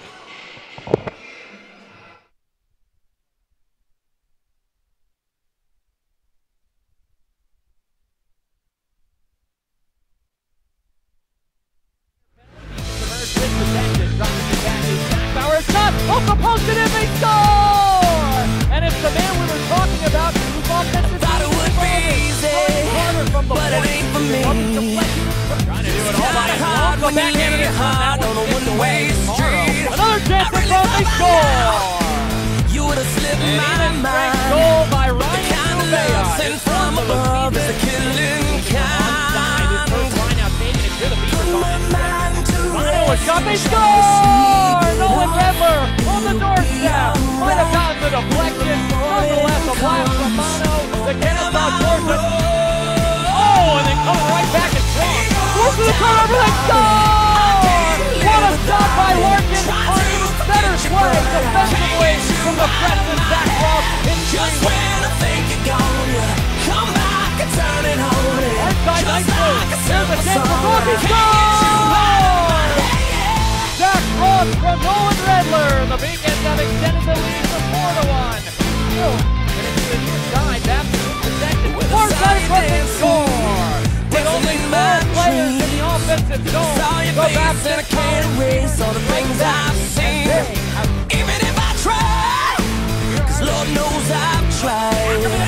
Can't escape and I can't shake the pain inside. Crazy when she comes and crazy as Gallagher, he scores! Darren Gallagher! And the Beacons and the Beaters continuing to pile it on. 5 points. Ain't no doubt about it. I can't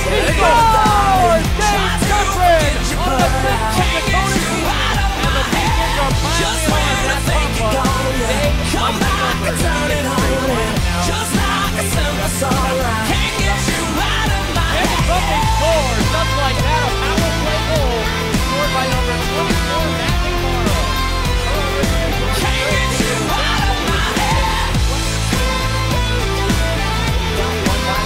Deflected, they score! A fluky deflection off the initial shot from Ryan McDougal. As it went off the beacon and the credit goes to McDougal. Yes, that's the way it goes. Like an absolute monster, and all of the final score is 7-5. As Bailey McBurney salutes the opponent this round.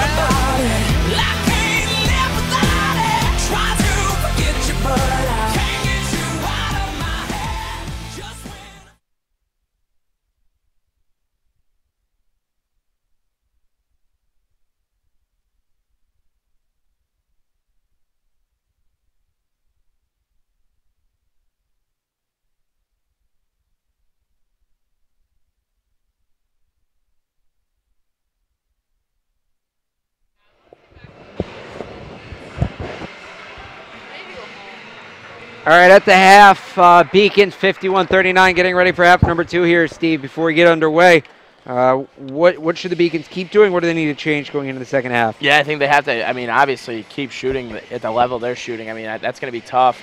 And, they don't really have to change much. They have to keep attacking Pine Manor College because I think they're doing a great job with that, and that's getting them to the line, especially with an undisciplined and a little more aggressive team. They're getting to the bonus and then getting to the line more, and obviously that's fueling their offense. What do you think Pine Manor has to do to kind of get out of this rut that they're in? Obviously down 12.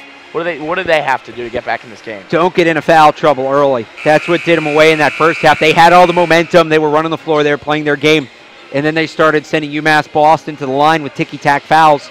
14 fouls in the first half. Most of those came in the first 10 minutes.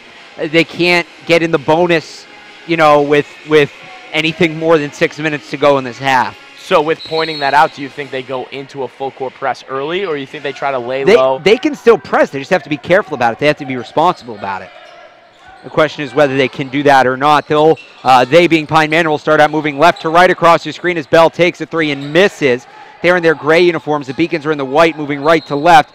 Battle for the ball is out off the Beacons, and it will stay with the Gators. And, we talked about it early. We talked about, during halftime, we talked about how good of the rebounding job that they have done today, but it really hasn't resulted in that many points.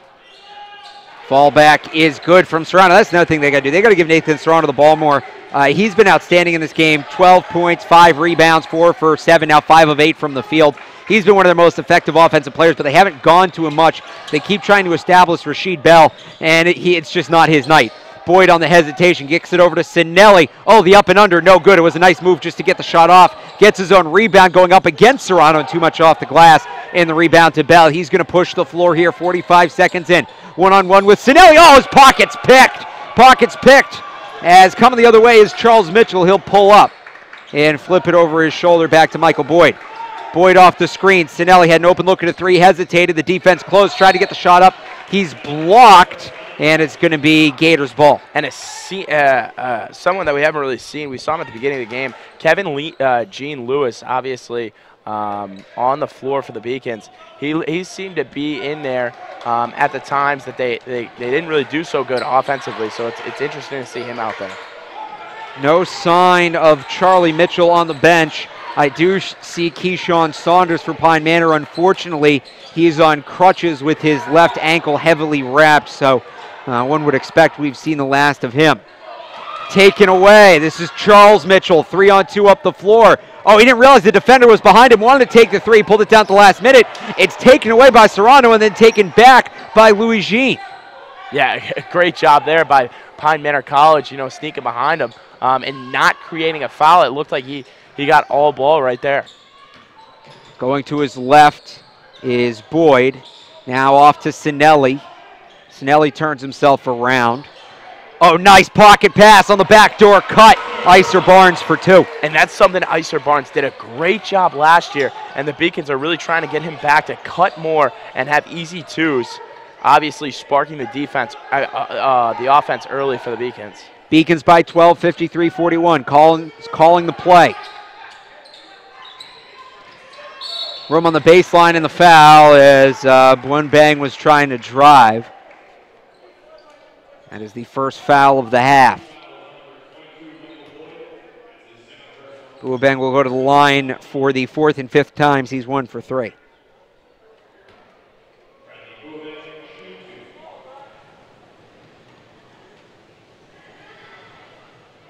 First one is good. And they're going to get Louis Jean out of the game relatively quickly here. He's the Beacons' 3rd leading scorer, so surprising to not see him play much, but I think they just feel like James Hawkins is a better fit the way this game has gone, as he's been the one getting those minutes at the stretch 5 spot. Yeah, nothing against Louis Jean, obviously, but this game it looks like Hawkins is doing a great job offensively and kind of slowing the game out when it needs to be slowed down, and then also speeding it up when it needs to be sped up. Beacons just gave up 2 on the miscommunication foul as that ball was sent in, as Barnes had been calling for the ball. Boyd had it in the double team, and by the time he saw Barnes, it was too late. The ball had been taken away. Which way is this foul going to go now? And it's going to be double fouls, so 1 each way. The Beacons will keep the ball, and if anything, that helps the Beacons because it will advance the ball over half court. And I think it will also get the tallies up for the fouls. I mean, we talked about it. They have to get to the line again like they did before. Boyd, free throw line, pull-up jumper, no good. Rebound to Bell. He's been limited in the scoring department, just 2 for 11 from the field. That's his 9th rebound. He has had an effect in that segment of the game. Takes hard contact there, going to the bucket, and he'll go to the line for 2. And, you know, a guy like Rasheed Bell, as cold as he is, 40% shooter from the field to 80% shooter from the line. Last thing you want to do is give him unnecessary trips and give him a chance to heat up with freebies. Yeah, exactly. And the Beacons have done that early with 3 fouls in the first 3 minutes. First one's good. Not at a good pace for the rest of the game, and that's just giving them easy baskets. Well, easy points, not easy baskets, especially early in the second half. This is Bell's first trip to the line. He makes 1, misses 1, so now 5 points on 4 of 11 shooting and 1 of 2 from the stripe. Beacons get across with Cinelli. Boyd calling for the ball back, he gets it. Coach Harris redirecting his offense. Hawkins back to Boyd. Boyd's going to pull up for the 3, just missed. A little bit short. And it's going to be Pine Manor ball out off of James Hawkins. And he's had that tonight where he's kind of carrying the ball around a little more than he usually does, so he's able to kind of pull up with the ball. Obviously didn't hit right there, but a good look for UMass Boston. You wonder how the absence of Ty Lee affects that. Ty Lee and Alex Sanchez, who was hurt earlier in the year. Tough bid for the Beacons. Out to Collins. Driving, hesitating, kicks it out. Open look at a 3. That's no good. And it's Mitchell, the smallest of the 3 Beacons in that group, coming down with the rebound. Oh, the hesitation step by the point guard. Kiss it off the glass and in. And he looked a little bit like his brother right there, taking it to the rack. Usually more of a shooter for the Beacons. Falling down is able to get it off to Nathan Serrano, who continues to be the thorn in the Beacons' side. Makes it an 8-point game, and that's the kind of foul I was talking about at the beginning of the half, Steve, that they just cannot give as Stephen Collins has whistled for the push. Yeah, and that's why I asked you, are they going to take off the press? Because when they press, you're going to get those ticky-tacky fouls. Even if you don't want to admit it, they're going to get those ticky-tacky fouls. Cinelli leaves it for Barnes, open off the screen. He lost control of his dribble. Here's Boyd. Boyd one-on-one with Collins. Kicks it back. Mitchell slightly contested, doesn't matter. And if you can give me a check on those live stats, how many Mitchell has so far today? He is now 2 for 8 from deep, 5 for 12 from the field for 13 points. 13 points, averaging 12 points. Obviously a big game for him with Ty Lee out. And it looks like Charlie is going to come back in this game. How about this? And that's a great look if you're a Beacons fan. All right, we'll see how he can do after this break. 15:28 to go in the second half. Beacons lead 58-49. Keep it here on beaconathletics.com.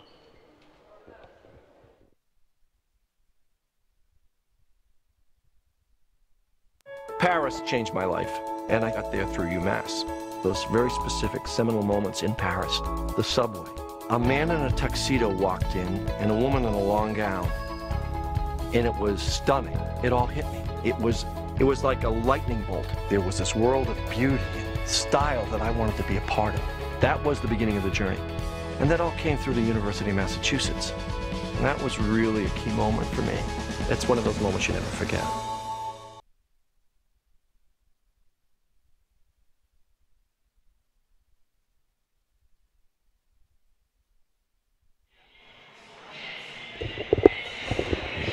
All right, so Charlie Mitchell, at least before the timeout, looks like he's getting ready to come into the game. And me and you were talking about it. I didn't think he looked that limber when doing the sprints. Maybe he feels a little better after halftime. But obviously, I don't personally, seeing him run around before, he didn't look 100%. But obviously, huge if you are a Beacons fan. Him coming back into this game, definitely one of the better ball handlers on the team. Looks a little better coming onto the floor now, and it could be a case where Coach Harris feels comfortable, 9-point lead. You put him in the game for a couple minutes, you see what he can do, and if you notice that he's struggling, you just take him right out. You're not risking too much at this stage of the game. And you did just see him kind of flex his knee a little bit right there. Obviously, number 4, that's something to keep an eye on, especially if you are a Beacons fan. He clearly went down in some pain, whether it was a sting or not. There's the mental aspect, too, of just getting back on the court. Oh, nice crossover by Cinelli. Up ahead, has Boyd open, hesitates. 1 Mitchell, 2 Mitchell. 3 Mitchell, 4. See, he took my, there's the 3 Mitchell call. No, it's no good. I thought he was going to put it right up. Charles Mitchell tied with Michael Boyd for a team high 13 points. Nathan Serrano is 14. And having Charlie Mitchell out on the floor, it really does spread out their offense a little bit more and get more of the shooters like Boyd and Charles able to get open. Can't get it to go after the hesitation step. Hawkins rips down the rebound. Here's Charlie, guarded tightly by Collins. Glides to the basket through the contact. It's good, and he gets right back up, and that's a big moment right there for the freshman after the injury to come in, take that contact, pop right back to his feet, and go to the line. Yeah, and I mean, these fouls are starting to creep up for both teams, obviously 3 and 4, something that's going to be an intricate part to this game, and the outcome of this game is who is going to knock down free throws. First one's no good. Pine Manor has actually attempted more free throws at this point than the Beacons, 21-17. Charlie a little upset right there. Obviously, he knows getting to the line is huge, but he does have to knock these down. 72% on the year. He was 5 of 6 before this trip, now 6 of 8. Still a very good number, but we'd like to have that one back, of course. 14:44 to go in the second half. Beacons up by 9. Leads fluctuated pretty much in the 8 to 10 range. Trying to close it. Pine Manor can't do so. Charles Mitchell goes up, grabs the rebound, needs to get rid of this. He does, gets it to Charlie. Charlie sprinting by defenders, has his eyes on the basket. The backdoor pass kicked out to Boyd. Hesitates, kicks it back. Hawkins inside all alone. Dasan Cinelli for 2. Timeout on the floor. Pine Manor needs to think about this one. It's Beacons by 11. With 14:22 to go in the second half. Keep it here. You're watching UMass Boston men's basketball on beaconsathletics.com.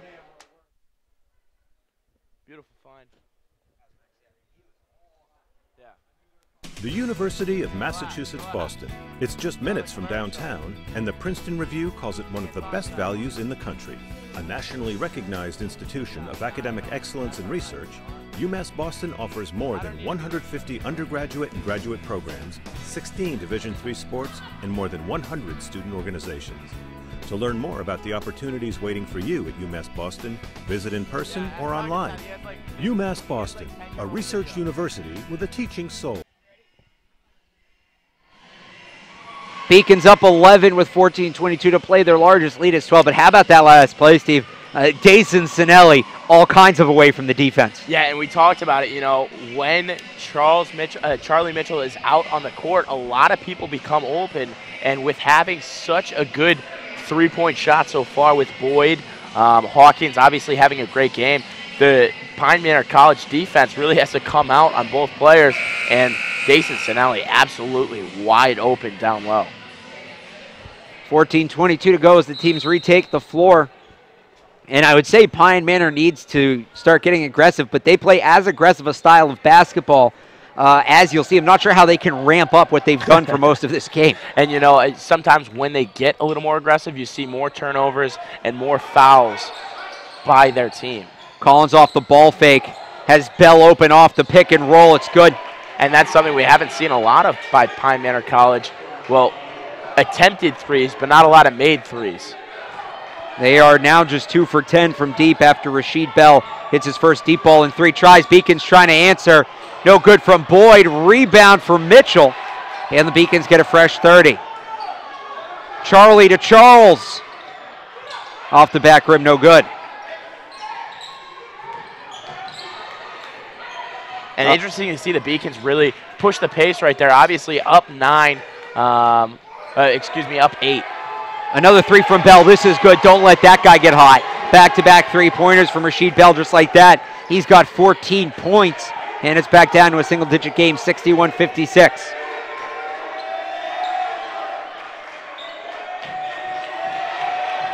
Charlie needs to do some with this, guarded in the double team, and it looks like Pine Manor has gone to a zone here. Cinelli kicks it out. Boyd, the hesitation. Defense closes quick all the way across the court and into the front row of the bleachers. That's a turnover for the Beacons. Their first in a while, their 13th of the game. And a little bit of a Pine Manor College presence here for fans. Definitely good to see. Could be a little bit of a crosstown rival in years to come. Pine Manor right up the road in Cambridge. Bell hangs, can't get it to go. And now you see Pine Manor not pressing as they go to the half-court trap. Trying to force a turnover. Cinelli looking around. Mitchell gets it back. He got tied up there. That is going to be the 4th foul of the half against Pine Manor. It's 4 each way. Beacons will get the ball into the basket. 4th foul of the half, and someone has to step up big here and spark the offense for UMass Boston. Obviously, a little stagnant lately, and someone really has to start this up. It is the 3rd foul on Rasheed Bell, so as he gets hot, he's also picked up a couple of fouls, something to file in the back of your mind there maybe for later. Mitchell up top to Boyd. Boyd to his left, crosses back to his right, would have had the open shot, but Cinelli filled the space. Now Cinelli with the ball. Charlie crosses left, goes right, fading away. They're going to call a foul on the floor before the shot. Another foul, and that's getting him to 5 fouls. That's on Bell again. That's his 4th. And as he was getting hot, he'd hit 3 of his last 4 shots, has to check out of the game, and that may kill the little bit of momentum Pine Manor was building for the Beacons. Now you need to capitalize. Oh, look at that. Cinelli cutting from the top of the key. He gets bumped. That's going to go against Serrano, who now has 3 fouls. Dasan Cinelli to the line, and the Beacons just grabbed control of this game right back. 3 of his last 4 shots, and 2 of those being 3-pointers. And you see for the Beacons checking in right now, Jake Smith had a good game against MIT. A freshman, a little bit taller. It'll be interesting if the Beacons start going with a bigger presence, and him checking in for Hawk right now. And perhaps maybe the Beacons attempt to slow the game down and play a little more in the post as Serrano comes out of the game with 3 fouls. So really the 2 best scorers in this game for the Gators, Bell and Serrano, each with 14 points, out of the game with foul trouble. Beacons hit 1 of 2 from the line. Cinelli now with 12 points. And this is where UMass Boston needs to capitalize and pull away with 12 minutes to go. The other team's 2 best players are on the bench with foul trouble. Gators seem out of sorts. Go for the jugular. In the corner, 3-pointer. Rattles around. No, it's going to be out off of the Gators. And a frustrated Gators team. Obviously, they started getting really back into it, but this Beacons team really penetrating him and pressing aggressively, so they foul him. And Joe Chapman wants to give his team a chance to cool off, already with 6 fouls in the half. 11:54 to go. Beacons lead 62-56. This one's starting to get a little nasty. Don't go anywhere.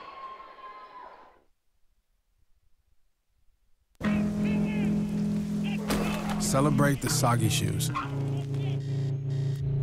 and the slow starts. Celebrate the lessons learned along the way.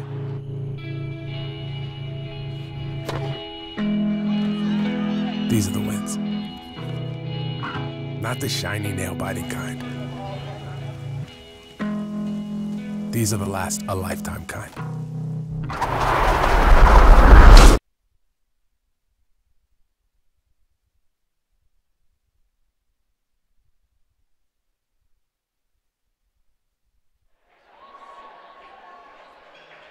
It's about time we saw a dunk tonight.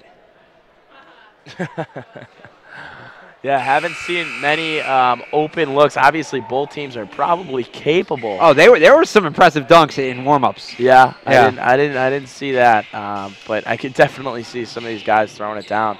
But no one really had open looks. Obviously, I think it's very impressive on both teams to play good defense. Beacons will have to break the trap with 11:50 to go, leading 62-56. Mitchell over half court. Being swarmed by Collins, trying to force him to his left. Mitchell wants to go to his right, now gets the screen that way. Is going to pull up off the screen, no good. Gators looking to run. Up ahead, the layup in transition. Higginbotham, his second basket of the game. Yeah, Mitchell does a great job, obviously, knowing when to take a shot and knowing when to drive the lane right there. Couldn't hit, but definitely a good take. Punched out by Collins. Steve, you were right in that Pine Manor needed to pull off the press. At least they think so. Not pressing anymore. In foul trouble. A couple of their best players in foul trouble. They have 6 in the half with 11:13 to go, and that's just going to let the Beacons milk this clock as much as they want. Milk this clock, but Pine Manor doing a good job of kind of getting stops here, and it's a 4-point game. Mitchell, the elbow pull-up, no, gets his own rebound. Cinelli with the crossover, finds Mitchell in the corner, open, 3 is good! Charlie Mitchell off the bench into the game, hits the 3. He's got 11. The Beacons lead expands 65-58. And that's a huge shot right there, obviously a huge 3. Put the Beacons up 7 points. Up to Collins. Calls for the pick. Gets it to his left, moves that way, drives to the basket, into the double team. Back to Higginbotham, who lost control of the ball. It's picked up by Collins. Higginbotham thought the play was over. That pass hits him in his face. He's still able to get the shot off as the buzzer sounds. It's no good. Taken away, almost taken away there by Pine Manor. Up the floor to Boyd. In the corner, this time it's Charles Mitchell. They're twins. They're hitting the same shot for sure. Same shot, same result. Absolutely, 2 elite players finding the bottom of the net. Charles with 16, Charlie with 11. That is the 11th 3 attempted tonight by Charles Mitchell. He's 3 of 11 from deep. Looks a lot like, I'm forgetting her name from the first game, from Framingham State. I'm going to go with, It's number 25. She had like 17 shots. It's going to be a travel. We're getting word that Mullins. I'll go get my notes. I want to here. say Michelin. It was not Michelin. No. Reagan Mullerin. Reagan Mullerin in that first game. Mullins, Putting up Michelin. everything. How about Mullerin? Again, Charles Mitchell, 5 of 14, 2 of 10, or pardon me, 6 of 15, 3 of 11 from deep. Barnes lost control of the dribble for a second. 16 seconds to do something with it. Now it's Mitchell in the far side corner. Gets it into the post. Jake Smith kicks it out. Boyd thought about the 3. Drives the lane. Has room. Backdoor pass. And it's knocked away from Smith. 2 on 3. The off-balance layup. No, but the foul. Yeah, and that's a tough foul right there. Obviously, we have another player down. Same spot on the floor. I would say it's cursed. Jameel Hamos is... Looks like grabbing at his hip. We'll step away. 9:15 to go. Beacons by 10.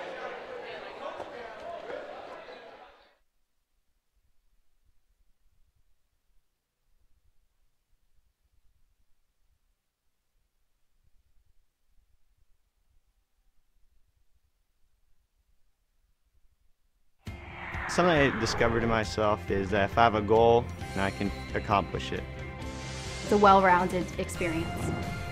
at a Division III school, you primarily a student athlete, so the school is really shaped around you developing yourself as a complete individual. It helps a lot that you have a family with your team that can guide you.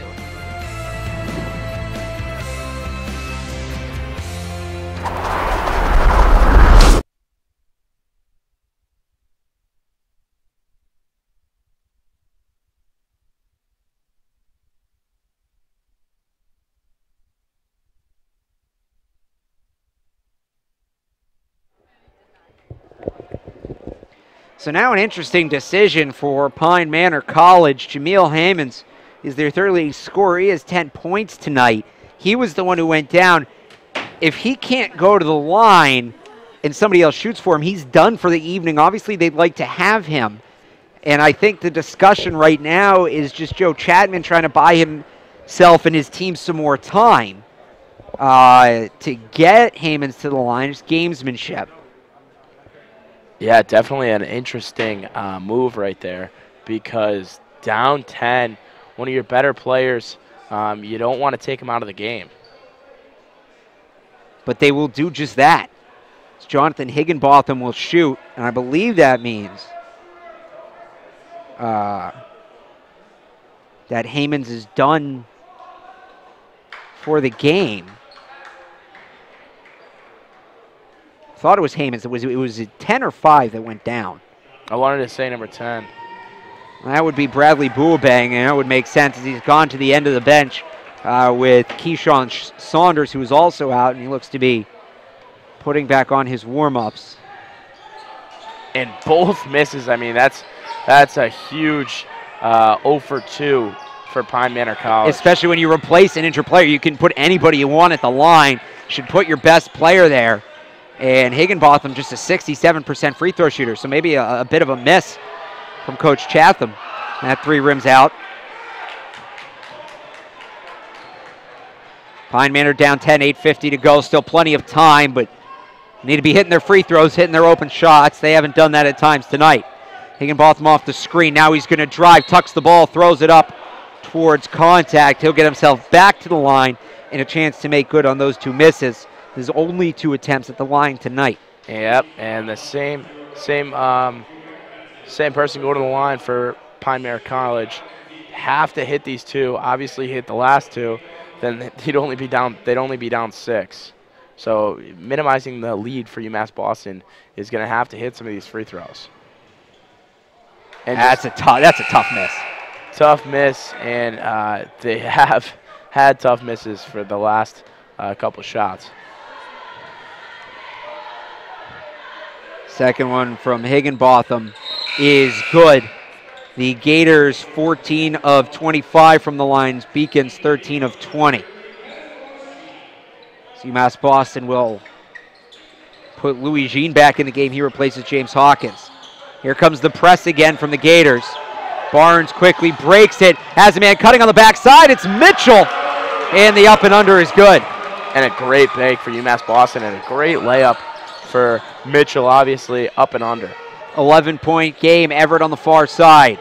Now Collins. Rasheed Bell still on the bench with 4 fouls. Nathan Serrano remains in the game as that one's no good. Couldn't handle the hot potato. Charlie Mitchell will inbound. Looking for Barnes. Instead, he gets it to Charles. Charles sprinting up the floor. And a foul before the pass. Now we'll go on Eugene Everett. I mean, we talked about it, you know, how much this game kind of means to Pine Manor College. A very good fan attendance tonight. Obviously only cross town in Chestnut Hill, Mass, but just talking about some of the teams that they play, they're very independent team. They do play Rhode Island College, Western Connecticut State, and that's Fitch, Plymouth State. That's about it. Kai Hunter with the nice layup. Brings it back to single digits, 9-point game. Oh, they had Boyd wide open. Missed him. Got to keep that ball in bounds. Oh, nice tiptoeing job out to the corner. Boyd the 3. Got it. And that is just an absolute dagger for Pine Manor College. 12-point game, 73-61 with 7:34 to go. Everett. Step back for Collins. The spin move, tries to lay it up. Oh, he got hit. Beacons thought they had a chance to run the other way. Yeah, and that's something that you don't want to do. Obviously, put them at the line with not the clock going. You want the clock to keep running. Only up 12, and we're going to take a timeout here. Yeah, timeout on the floor, 7:25 to go. Beacons up by 12, 73-61. Keep it here for the end of this one on beaconsathletics.com.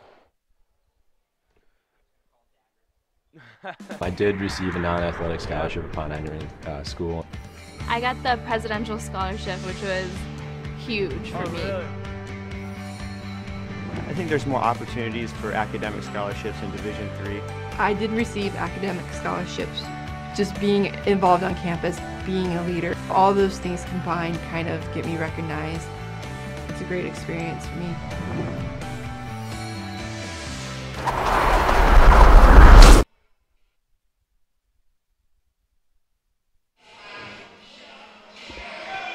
Back here at the Clark. Beacons lead by 12 with 7:25 to go. And Steve, you just called dagger.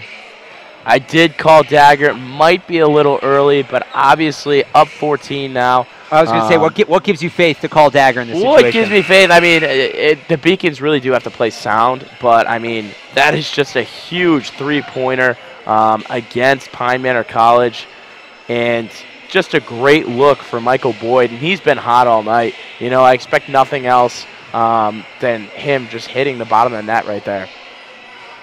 7:25 to go in the second half.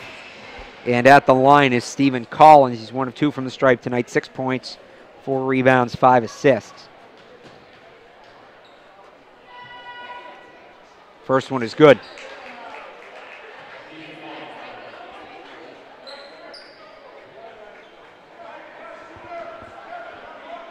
Maybe I called it a little early. Maybe I didn't. We'll have to see.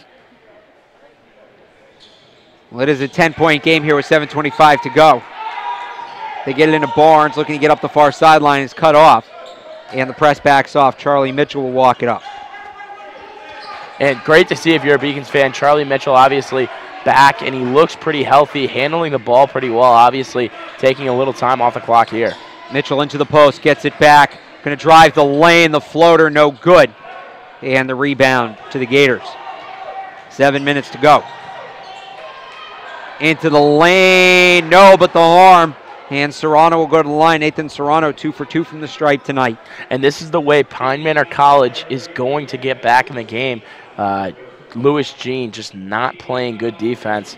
Twice in a row, putting someone on the line. First one's no good. And the Pine Manor College really hasn't been able to connect from the line, and that's why they have a 10-point deficit. If they were better on the line, you know, it could be a 4 or 5 point game right now. Serrano was 2 for 2 before this attempt, 50% on the year, so eventually, you know, he was due to miss one. Yeah, sometimes. Sometimes that's the way it goes. Second one no good as well, so he leaves it a double-digit game. 6:54 to go. Barnes up over half court. Guarded by Savage. To Cinelli. Working on Serrano. Back to Boyd. To Barnes. Kicks it to the corner. Cinelli had trouble handling it. He's going to drive. Offensive foul. And that was a bold move from Nathan Serrano. He had to know he was going to get the call, because if he didn't, both of the Gators' best players have 4 fouls. Yeah, and that's what they have to play with right now. Obviously, I'm a little confused as to why this isn't a 1-and-1. And either way, they take Serrano out of the game. And again, the court's been wet all night as Collins falls down. Beacons looking to capitalize. This is Charles Mitchell. He's blocked. Rasheed Bell, meanwhile, back in the game for the Gators. Remember, he had gotten hot before he came out of the game with his 4th foul. Going coast to coast to Stephen Collins. He finishes to make it an 8-point game. Yeah, and right now Bell has to put the team on his back. Obviously, 2 threes after the game, and it looks like Charlie Mitchell is back on the athletic trainer Yeah, he's over there on the far side. Charles stays in. Remember, Charlie had taken the contact on that offensive foul, drawn by Serrano. This one's going to go against Pine Manor, and that will send the Beacons to the line. And you see Stephen Collins not happy with himself. Definitely not. Obviously, you're putting the Beacons on the line, and that's what you can't do in this situation. Down 8, you can't put them on the line for free points. So here's Charles Mitchell. He's taking 11 threes tonight. He's 3 of 11 from deep, 7 of 17 from the floor, 1 of 4 from the stripe. And it looks like they're going to wrap up his knee. I don't know if they're going to put ice on it or not, but some sort of wrap. Yeah, surprised when he came back in that he didn't have some sort of brace or anything on it. Obviously, I'm no fancy medical doctor, but he is out of the game for now, and there's a lot of games ahead. For this young kid. He has a very promising career. You don't want him risking it necessarily tonight, as now his brother down on the floor after taking some hard contact. Or no, pardon me, that's Dasan Cinelli. That's 15, not 5. And this time it's under the other basket. And the training staff is going to have to leave Mitchell for a bit and come out, but Cinelli now to his feet, and perhaps just a stinger. Yeah, that's a tough one, obviously. It looks like he was holding his... He's having some trouble putting weight on his right leg. Right leg, right ankle, and with that foul, number 15, Bell, is out for the game. So Pine Manor now down 8 and their best scorer. And they will keep Nathan Serrano out of the game as well with 3 fouls. Maybe that shot was the dagger. Maybe I was correct. I look, for all intents and purposes, it was. You know, there's clearly something that made you set it outside of a guy hit a shot. Exactly. So Cinelli will stay on the floor. We almost had another situation where a player was not able to take free throws.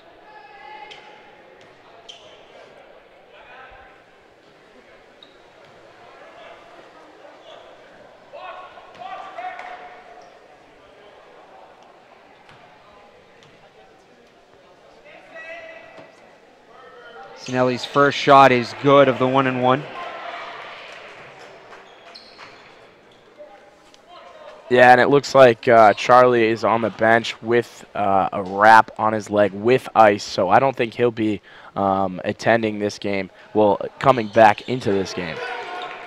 That's 3 players out of this game with injury, another one who's fouled out. It's just been that kind of game. Barnes deflected it, wasn't able to get there before it got out of bounds. Collins wanted the foul, didn't get it, thought he could have gotten that ball if he wasn't bumped. And Beacon's still only up 10. It seems like they get up by double digits and then lose it and then get it back. But obviously, Pine Manor College has to push the pace and maybe hit a big shot here. The last 6-7 minutes or so have been played very evenly. Taken away by Boyd. Barnes in the double team, needs to get rid of it. He does. Gets it off to Hawkins. Hawkins gets it back over to Boyd. Shuffles it to Cinelli. Return pass. Beacon's doing a great job of breaking the press and then slowing the clock down. Wanted the pick and roll to Hawkins. Defense stuck with it. Cinelli's going to drive with his left hand and miss. Still a 10-point game, but yeah, they took a lot of time off that clock there, Steve. Yeah, 4:50 to go. Up 10, they have to be smart. Obviously, Coach Harris. Collins pulls up with the 3, and that just reeked of desperation. Yeah, reeked of desperation, especially when they've only been 2 of 11 all night. That one is good the other way. I'll call it there, Steve Dagger. Yeah, and I think we can go with Dagger on that Boyd 3. Maybe saying it at 10-minute mark wasn't the best idea. It's 19 points now for Michael Boyd. It is a game high as he passes Charles Mitchell. Foul's going to go against the Beacons. Yeah, and really impressed with Boyd right now. Not only obviously scoring the basket, but he's had to do a lot of job handling the basketball and kind of facilitating as a point guard. And he hasn't really done that much this year. It's been very efficient tonight, Michael Boyd. 19 points on 5 of 10 shooting. He's 5 of 8 from deep, 4 of 5 from the stripe, 2 rebounds, 4 assists. An impressive stat line for the freshman, who is the team's second leading scorer. He plays a lot of minutes. They really like this kid, the freshman out of Malden. Yeah, and I mean, they have a great freshman class. Looking at the individuals such as the Mitchell brothers, obviously, and Tylee not in attendance tonight, and also, obviously, Alex Sanchez dealing with an injury early on this season. So he's had to deal with a lot of the ball handling and done a great job tonight.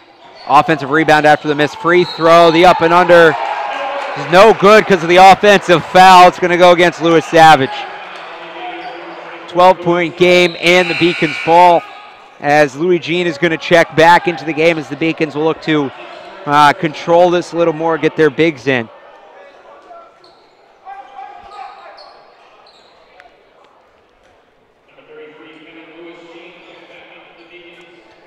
The officials want the floor dried a little more, especially in that spot. We've seen 3 players go down under that hoop on the right side. Yeah, I mean, you talked about it. There might be freezing rain going on. I think you were mistaken with a 56 degrees outside. It looks cold outside. Turned over by Mitchell. Interesting take with 57-degree freezing rain. It looks cold. Well, you know. If you've lived in the Boston area as long as I have, you know what that means. I guess Western Mass doesn't get that the same feel to it. And the Berkshires are their own situation. Own world.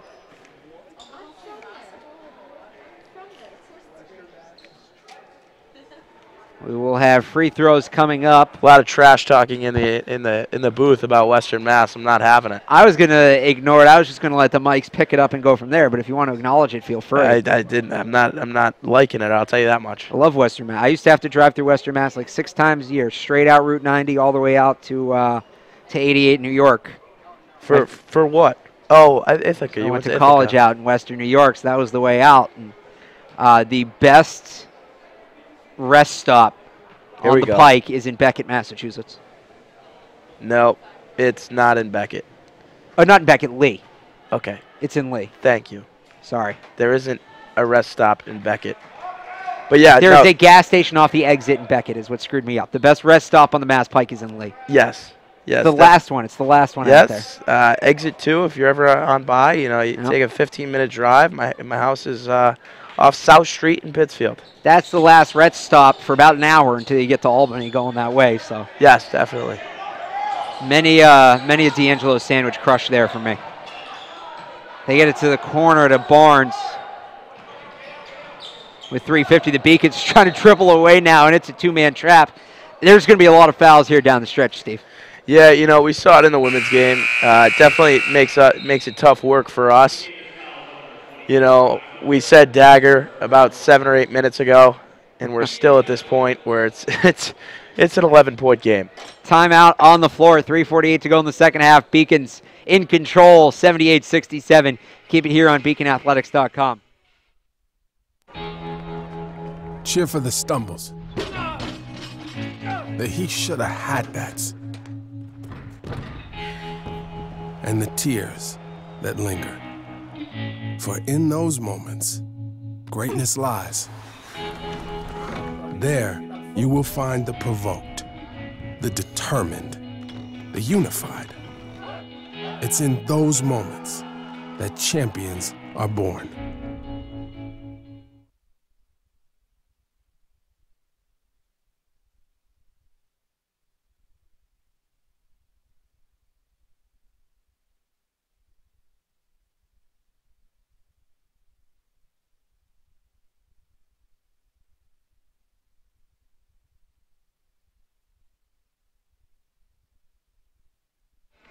And we are back.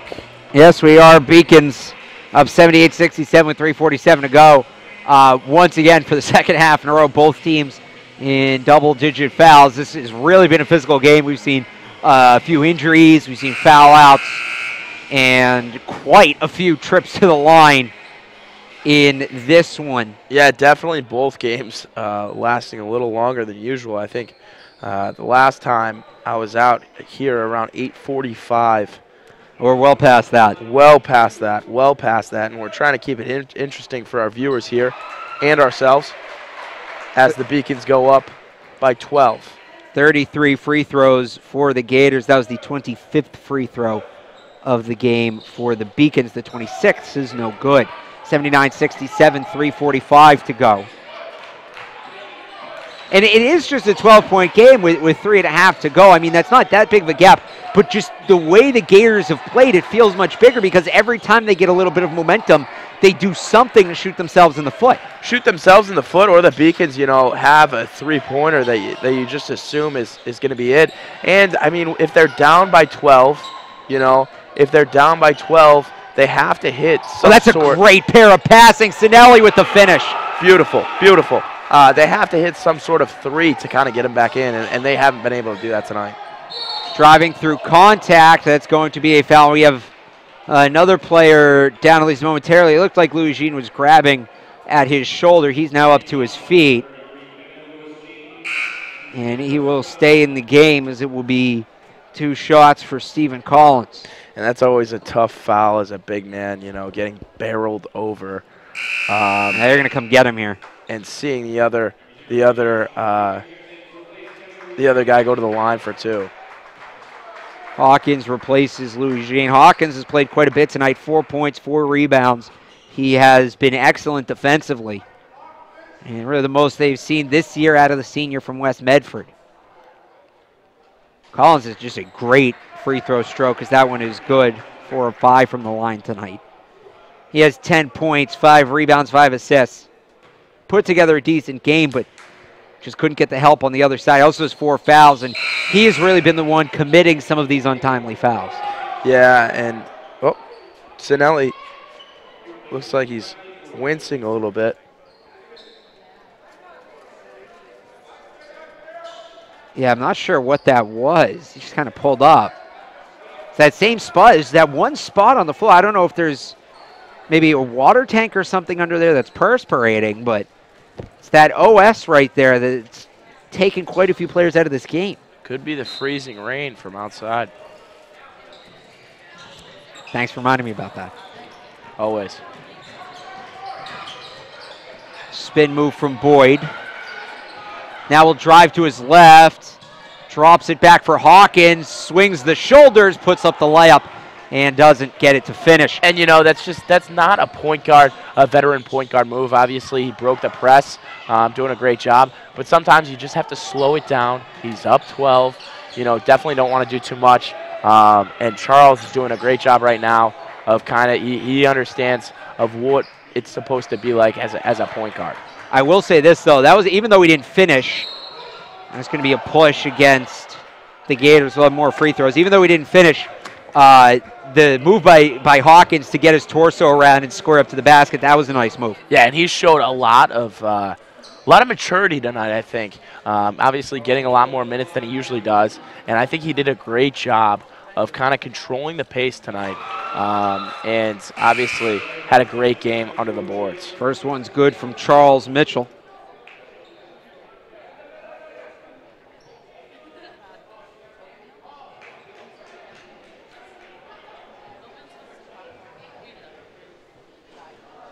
Second one, no good. Pine Manor trying to run the floor, 82-69. Kicks it to the corner. That's going to be Beacon's ball. So how was Concordia at Ithaca? You want to pronounce it right, and I'll tell you? Concordica, how about that? Cordica, yeah, Cordica. Cordica, my bad. It's a pretty cool experience. For those of you who don't know, Ithaca College and SUNY Cortland are about 13 miles apart. They're the 2 big D3 football schools in that area of New York, and they play at the end of the year. It's called the Cordica Jug, called the biggest little game in the nation by Sports Illustrated. It's a pretty cool environment. I got to call it my senior year, which was outstanding. My junior year, we led off Sports Center. Not for anything good. We lost on the most ridiculous play. We lost all 4 years I was there. Oh, is it a 2-point conversion? I thought. No, it was. You've probably seen it. It was with the clock running, no more timeouts. Cortland was kicking a field goal to send it to overtime. They'd come back from down 17. The holder forgets to run out on the field. The third-string linebacker runs out to hold the kick as the clock hits 2. I turn around, look up at the scoreboard. I think the game is over. As I turn around to look up, the ball is snapped over the holder's head. It's picked up by the kicker. He breaks the tackle from an all-conference defensive end. Wow. Has somebody wide open in the end zone, throws it to him as time expires, and we lost. And I remember turning around and just saying, we're never going to win one of these. But it's a pretty cool experience. I reckon, you know what, if you're into like small-level football, which there is a niche for that, I highly recommend getting up there for it. That jumper is good. Contested, but hit. 1:33 to go. It's down a 14-point game. Gators are still going to press. By the way, Charles Mitchell up to 19. His career high is 21. He's done that twice, most recently in the loss to Bridgewater State on November 25th. And Boyd having a great game as well. When you think about a couple names that really pop up is I'd say Boyd, Mitchell, obviously, Charles Mitchell, that is. And I think Hawk Jr., had a really great job down low in the paint, kind of slowing it down when it needed to be slowed down, and then playing good defense when he had to. 1:27 to go here. As we enter our fourth hour of basketball, if you've joined us for both of these games, the women's game started at 5:30 against Framingham State. They won that one. And as we cross the bottom of the 9 o'clock hour here in Boston, the Beacons looking to make it 2-0 for the day. There'll be another doubleheader again on Saturday. Same opponent, both games against Rhode Island College. Steve and I will be on the call for that, so we hope you join us for a preview of that one. Of course, you can visit beaconathletics.com or follow UMass Boston Athletics on Twitter at UMass Beacons. That shot no good at the shot clock buzzer. 1 minute remaining. Beacons leading 85-71. That Rhode Island College game, actually not the next game for the Beacons. They will play on Thursday at home against Tufts. 7 o'clock start for that one, so same deal for the preview. Visit beaconathletics.com. That's a good Tufts team they have coming in there on Thursday. It's going to be a couple of tests. Pine Manor, obviously a tough opponent given the way they play. Tufts always fields a good team. And then Rhode Island College has gotten out to a slower start than expected, but picked to do well in those conference games are always tough. Yeah, and MIT, came here last week and then Tufts this week. I'd like to see, if he did that on purpose when scheduling to kind of see if you try to play those tougher teams on a Thursday, getting you ready for conference games on Saturday. Obviously, last week it didn't really pan out as the Beacons would hope, but obviously a great test against Tufts this week. Jake Smith goes 1 of 2 from the line. Aaron Burrell with it, kicks it to Lloyd. Back to Woods. Woods three-pointer, no good. Rebound being fought over, and Cinelli comes down with it. Shot clock is off, so the Beacons can close the game out here if they so choose. Really, if Pine Manor lets them. Still a little bit of defense here on Boyd. 16 seconds to go. Next up for Pine Manor, they will be at home against Maine Presque Isle. That is on the 9th, the 1 o'clock game before going on the road against Westfield State. 5 seconds to go. See Mitchell pumping up the crowd. He's already untucked his jersey, going full Kyrie Irving. I don't think he expected to get the ball. Dribbles it out, and there we go. And he made it. Did he hit that? Yes, he hit that. Oh, my God. I don't even think he knew he hit that. I don't think that counted. Never looked down too early. Wow. Sports Center top 10. Hopefully you can go get an interview with... You missed it. The camera guy missed it. Oh, no. All right. Well, the Beacons improved to 4-3. They kicked the 3-game skid. They improved to 3-2 at home. The Gators fall to 3-5. We will be back on the other side with head coach Jason Harris. Keep it here.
We're back with Coach Harris. Coach, given the pace of that game, the number of fouls, is that as physically tested as your team has been all year?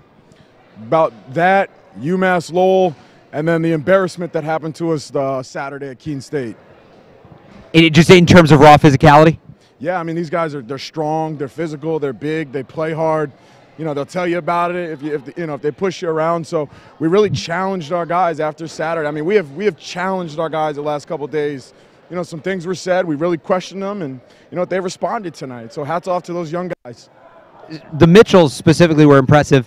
What did it mean to you guys to get Charlie back in the second half after he went down with what looked like a nasty injury late in the first? Listen, we don't want to put a speed limit on Charlie. You know, Charlie's one of the fastest kids in the league, and Charlie brings that energy. And you know, tonight he was getting other guys involved, and it made the game easy for him. So Charlie gave us a big boost. But you know, I thought James Hawkins, I thought he was phenomenal tonight. You know, he brought that physicality that we were missing on Saturday. So I'll take it. Yeah, about Hawkins, not a guy who's played much. He got a lot of minutes tonight. It didn't really show in the score sheet, but it seemed like when he was in the game, you guys were controlling it. What did he do that helped you to this win tonight? He's just a bully. He's a bully. You know, he pushes back. You know, he's physical. He's not very skilled, but, you know, he's got heart and toughness. And, you know, that's what we're trying to build our program on. And so today was a great role model for those young guys. Okay, Coach, thank you very much. Congrats on the win. More post-game analysis coming up. And we're going to go to some highlights here. Obviously, quick wrap-up, but a great interview with Coach Harris. Always is. Great insight. And we're going to go to some highlights right now. Obviously, he talked about it. Hawkins Jr. doing a great job. And Dasan Cinelli with a wide look.